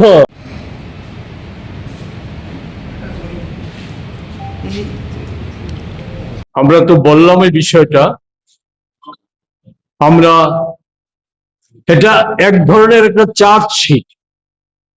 আমরা এতকাল 12 বছর যাবৎ শুনে এসেছি মোদিজি সংসদের বাইরে সর্বত্র বলেছে, জওহরলাল নেহেরু থেকে শুরু করে আমাদের শ্রীমতী গান্ধী, রাজীব গান্ধী হয়ে মায় মনমোহন সিং পর্যন্ত দেশের সর্বনাশই শুধু করেছে। এটাই আমরা শুনে অভ্যস্ত হয়েছি, দেশের মানুষ শুনে অভ্যস্ত হয়েছি। আমরা আজকে যে দেশের এই হাল এবং 12 বছরে প্রকৃত অর্থে উনি দেশের জন্য, দেশবাসীর জন্য কি করেছেন, এটা আমরা এখন জানতে চাই। এই প্রশ্ন নিয়েই আমরা ত্রিপুরায়, আমরা হাটে বাজারে বন্দরে পাড়ায় পাড়ায় আমরা বিভিন্ন পদ্ধতিতে ছোট ছোট সভা, প্রচার সভা, স্ট্রিট কর্নার, বাজার সভা, অবস্থান ইত্যাদির মধ্য দিয়ে আমরা সেই বিষয়গুলি জনগণের দরবারে নিয়ে যাব, তাদের কাছে জবাব চাইব। এর সাথে আমরা নিশ্চয়ই রাজ্যের যে সমস্যাগুলি, সেই সমস্যাগুলিকে যুক্ত করেও রাজ্যে আমরা নানা পর্যায়ে নানাভাবে আমরা আন্দোলন আমরা জারি রাখবো। আগামীকাল থেকে 31শে মে পর্যন্ত প্রথম পর্যায়ে প্রচার আন্দোলন সংগঠিত হবে। তার পরবর্তী সময়ে আমরা নানাভাবে এজিটেশন প্রোগ্রাম সহ নানা কর্মসূচির দিকে আমরা যাব। কি ধরনের, একে যে আমরা বলি জালিয়াত আর প্রতারকদের সরকার, আর তার গুরু স্বয়ং মোদি। এ বুঝার জন্য সামান্য কয়টা বিষয় শুধু উল্লেখ করব। আপনাদের মনে আছে মোদিজি সরকারে এসে জনধন অ্যাকাউন্টের কথা বলেছে। কোটি কোটি গ্রামীণ মানুষ, বিশেষ মা বোনেরা জনধন অ্যাকাউন্ট খুলেছিল ব্যাংকে বিনা খরচে। তার সংখ্যা ছিল 54,03,00,000। এতে বর্তমানে 20% অকেজো, এগুলির আর অস্তিত্ব নেই, ফাংশনিং নেই। বাকি যে 33,62,00,000 অ্যাকাউন্ট আছে তাদের গড়ে জমা হচ্ছে 1,000। বলে এই গল্পটা বলছি কেন? শুধু বলছি, আপনাদের সকলেরই মনে আছে ওই সময়ে মোদি এই জনধন অ্যাকাউন্ট খোলার পর মোদিজি একটা নোটবন্দি করেছে। সম্ভবত সেটা ছিল নভেম্বর মাসের 1 তারিখ 2016 সালে। ওই সময় থেকে 7ই ডিসেম্বর পর্যন্ত আশ্চর্যজনক ভাবে, শুধু না রহস্যপূর্ণ ভাবে জনধন অ্যাকাউন্টে জমা পড়েছিল 1,49,246 কোটি টাকা। 6 মাসের ব্যবধানে সেই টাকাটা হাওয়া হয়ে গিয়েছিল, উঠিয়ে নিয়ে গিয়েছিল। এখনো আমাদের প্রশ্ন যে মোদি 12 বছরের সাফল্যের জয়গান করার জন্য, জয় ঢাক পেটানোর জন্য যেটা দিয়ে শুরু করেছিলাম, এই তীব্র দাবদাহ আর যে দেশ জ্বলছে এই সময়ে, সে গল্প শোনানোর জন্য, নতুন নতুন কাহিনী মানুষকে বিভ্রান্ত করার জন্য 12 দিন ব্যাপী কর্মসূচি নিয়েছে সারা দেশে, আমাদের রাজ্যে। আমরা বলবো এই সম্পর্কে প্রবহিত করুন, এই অর্থগুলি কোথা থেকে এসেছিল, কারাই বা তুলে নিয়ে গিয়েছিল। আর মোদি সেখানে নোটবন্দির সময় ঘোষণা ছিল কালো টাকা উদ্ধার হবে, সন্ত্রাসবাদীদের কাছে কালো টাকা যাওয়া বন্ধ হবে, টাকার যোগান বন্ধ হবে, এদেরকে শ্বাসরুদ্ধ করে মারা হবে। এই সমস্ত অনেক ঘোষণা, বড় বড় অনেক কথা ছিল। কার্যত কি হয়েছে? একটি কালো টাকা উদ্ধারের কোন গল্প শোনাতে পেরেছে? যে 1 টাকাও কালো টাকা উদ্ধার হয়েছে? তো কি হয়েছিল এর থেকে অনুমান করে নিন, জনধন অ্যাকাউন্টের থেকে অনুমান করা যায়। পরন্তু আমরা ওই দিনও বলেছিলাম, আজও বলেছি এই তথ্যটা, আমাদের অর্থনীতিতে সরাসরি ক্ষতি হয়েছিল এই নোটবন্দির ফলে 3 লক্ষ কোটি টাকা, যা সেই সময়কার জিডিপির 50% বেশি। এছাড়া নোট ছাপাতে গিয়ে আর বিতরণ করতে গিয়ে খরচ হয়েছিল, যেটা অপ্রয়োজনীয় খরচ, সেটা হয়েছিল 1.25 লক্ষ কোটি টাকা।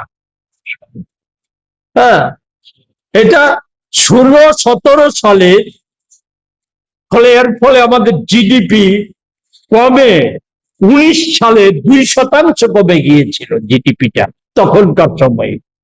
শিল্প কারখানায় 60% কর্মী হ্রাস পেয়েছিল। কৃষি ক্ষেত্রে আমাদের যে একটা মারাত্মক ধরনের ক্ষতি হয়েছিল, যোগান কমে গিয়েছিল। শুধু একটা উদাহরণ দেব, ডাল। ওই সময়ে নোটবন্দির আগে 30 টাকা কেজিতে অরহর ডাল যেটা বিক্রি হতো, নোটবন্দির পর 2 মাস সমানে কৃষকদের সেই ডাল বিক্রি করতে হচ্ছে মাত্র 7 টাকা কেজিতে। কাদের সাথে, কার উপকারের জন্য এই নোটবন্দি করা হয়েছে? সর্বশেষ তার 1 বছর পর মোদির সরকারের যে ইকোনমিক সার্ভে, সেই সার্ভেতে মানুষের চাপে পড়ে স্বীকার করে নিয়েছিল, যেটা একটা নোটবন্দিটা একটি সার্বিক চাহিদা সরবরাহ অনিশ্চয়তায় ধাক্কা খেয়েছিল, যা সরাসরি কর্মসংস্থানের উৎস এবং জিডিপির 80% ক্ষতিগ্রস্ত করেছে। আমাদের কথা নয়, সরকারের ইকোনমিক সার্ভিসে। দেশের বিকশিত ভারত এই হচ্ছে চেহারা। এরপর আরেকটা জিএসটি, এই গল্প সব বলবো না, আগেই বলেছি, শুধু বলবো এ পর্যন্ত অনেক উঠানাম, অনেক কথা বলেছি। গত শারদ উৎসবের আগে শারদ উপহার বলে জিএসটির কর বিন্যাসের কথা বলেছি। আমি সারা দেশের কথা বলতে চাই না, আমি আজকের দিনে আগরতলার বাজারে খোঁজ নিয়ে দেখুন, ওই সময় থেকে এখন পর্যন্ত কোন জিনিসটার, যে মোদির ঘোষিত জিনিসটার এটার দাম কমেছে, একটা দেখা বাকি। শুধু একটা কথা নিশ্চিত ভাবে বলতে পারি, জালিয়াত ব্যবসায়ীদের সুযোগ করে দিয়েছে। কেমন সুযোগ? এই ঘোষণার আগেই তারা জানতো কর বিন্যাস হতে যাচ্ছে। প্যাকেটজাত দ্রব্য, যারা সেই সমস্ত কোম্পানিগুলি যেখানে আগে 1 কেজির প্যাকেটে অন্তত 950 বা 975 গ্রাম পাওয়া যেত, সেখানে এখন আপনারাই মিলিয়ে দেখবেন আগরতলার বাজারেও 1 কেজি বা 500 প্যাকেটজাত দ্রব্যে আপনি 100-150 থেকে 200 গ্রাম কম পর্যন্ত মিলছে। এই সুযোগ করে দিয়েছে। আরো অন্যান্য সুযোগের কথা বাদ, শুধু বলবো 142 লক্ষ কোটি টাকা আমাদের সমস্ত ক্রেতাদের পকেট থেকে কেটে দিয়েছে।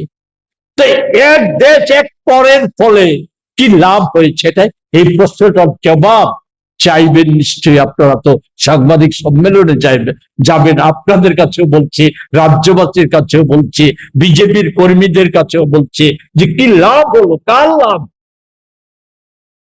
কারখানা বন্ধের সংখ্যা টংখ্যা এগুলি দিয়েছি, এগুলি আমি আর উল্লেখ করতে চাই না।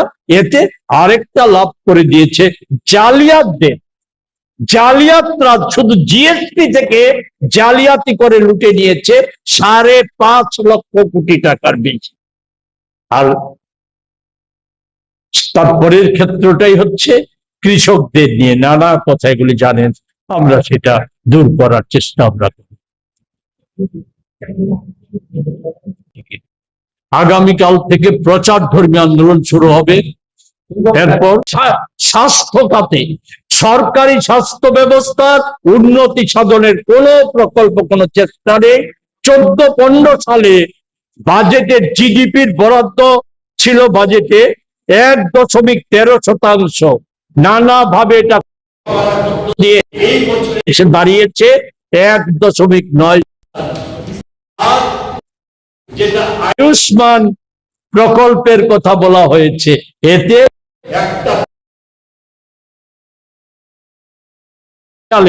আমাদের না, সিএজি নির্ণয় করেছিল 7.5 লক্ষ মানুষের নাম একটা মোবাইল নাম্বারে নথিভুক্ত করা আছে, আর এতে 2.5 লক্ষ ছিল মৃত মানুষের নাম। আসলে প্রকৃত অবস্থাটা কি, এতে কি বোঝা যায়? আরেকটা তথ্য আপনাদেরকে জানিয়ে রাখি, এই যে আয়ুষ্মান ভারত বা কি প্রধানমন্ত্রী যোজনা, যাই নামে হোক, এখানে মুখ্যমন্ত্রীর নামেও কার্ড তৈরি হচ্ছে। বেসরকারি কোনো হাসপাতালে এই সমস্ত কার্ড চলে না, ইন্স্যুরেন্স কার্ড চলে না, কোম্পানিগুলি এলাউ করে না। ফলে সেই জায়গায় দাঁড়িয়ে হাসপাতালগুলি এলাউ করে না। সেই জায়গায় দাঁড়িয়ে আমাদের হাল হকিকত আর আমাদের রাজ্যের অবস্থা তো আর জানাই আছে, এগুলি আর উল্লেখ করতে চাই না। মহিলাদের নানা কথা, চাকরিতে সংরক্ষণ তলানিতে গেছে। শুধু মোদির যে গর্বের আধা সামরিক বাহিনীতে হাজার হাজার পদ শূন্য থাকা সত্ত্বেও মাত্র 33% মধ্যে 4.37% মহিলাদের সেখানে পূরণ করা হয়েছে। আর মহিলাদের নিরাপত্তা, এটা আজকে কোন জায়গায় গিয়েছে ভাবা যায় না। এই যে জাতীয় মহিলা সুরক্ষা কমিশন আর ন্যাশনাল ক্রাইম ব্যুরোর যৌথ রিপোর্ট, যা 2025 সালের 28শে অগাস্ট দিল্লিতে প্রকাশিত করেছিল, তাতে ছিল আমাদের দেশের 2/3 মহিলা নিরাপত্তার অভাব, নিরাপত্তাহীনতায় ভুগছে। এই ছিল রিপোর্ট। আরো বিস্তৃত বলতে চাইলে শুধু বলবো 12 বছরে শুধু ধর্ষণ এর সংখ্যা হচ্ছে যা পুলিশের খাতায় লিপিবদ্ধ করা আছে। অনেক ঘটনা নানা কারণে কিছুটা উল্লেখ করেছি, বিভিন্ন সময় তুলে ধরেছি, এগুলি আনতে চাই না, উঠে আসে না, পুলিশের খাতায় আছে না। পরে 18টি, এর মধ্যে শুধু ওবিসি, এসসি, এসটি হচ্ছে 14 জন মহিলা গড়ে ধর্ষিতা হচ্ছে প্রতিদিন। এই হচ্ছে আমাদের চিত্র। বেকারদের অবস্থা বলে লাভ নেই। কেন্দ্রীয় সরকারের, শুধু সরকারের 10 লক্ষ পদ শূন্য, 3,45,000 হচ্ছে রেলে শূন্য, রাষ্ট্রায়ত্ত সংস্থায়ও প্রায় 3 লক্ষের কাছাকাছি শূন্য। 9 কোটি মহিলা, গ্রামীণ এবং শহরের মহিলা কাজ হারা হয়েছে। আমাদের লাখপতি দিদি আর স্বাবলম্বী নানা তথ্য গল্প প্রচার হলেও রিজার্ভ ব্যাংকের তথ্য হচ্ছে গত বছরের ডিসেম্বর অব্দি 4.5 কোটি মহিলা গোল্ড লোনে আবদ্ধ হয়েছে। আর একটা তথ্য যে এই মহিলাদের ক্ষমতায়ন আর কর্মসংস্থানের বিষয়টা, মহিলাদের সংক্রান্ত বিষয়টা শেষ করব, সেটা হচ্ছে গত যে পার্লামেন্ট অধিবেশন গেল, বিশেষ অধিবেশন না, পার্লামেন্ট অধিবেশনে সংশ্লিষ্ট দপ্তর রিপোর্ট দিয়েছে মাইক্রো ফাইন্যান্স কোম্পানিগুলি 2024-25 বছরে ঋণ আদায় করেছে 3 লক্ষ কোটি টাকার বেশি। এই হচ্ছে একটা চিত্র। বেকারদের, আমাদের রাজ্যে এই সংখ্যাটা 7.5 লক্ষ মহিলা বা পুরুষ, তাদের মধ্যে 90% হচ্ছে মহিলা, যারা মাইক্রো ফাইন্যান্সের ঋণের জালে আটকা পড়ে আছে। সরকারের পোর্টালে আমাদের রাজ্যে তালিকাভুক্ত বেকারের সংখ্যা হচ্ছে 4,34,937 জন। এতে এসটি 74,978 জন, এসটি 98,293 জন। বয়স উত্তীর্ণ হয়ে গেছে 18,604 জনের। এছাড়া আমি অন্য সেই সমস্ত তথ্য নানা কেন্দ্র এবং রাজ্য সরকারের আছে, এগুলি আপনারা দেখে নেবেন। শুধু বলবো যেটা, যে আমাদের দেশে সমতার কথা বলা আছে সংবিধানে, সমতা আজকে কোথায় গেছে? 1922 সালে আমাদের দেশের মানুষের যে গড় আয়ের সাথে ধনী মানুষের যে ডিফারেন্স, আর আজকের ডিফারেন্সটা হচ্ছে সে সময়ের তুলনায় আমাদের দেশের সাধারণ মানুষ আর 10,000 ধনী মানুষকে চিহ্নিত করেছে ডিফারেন্স।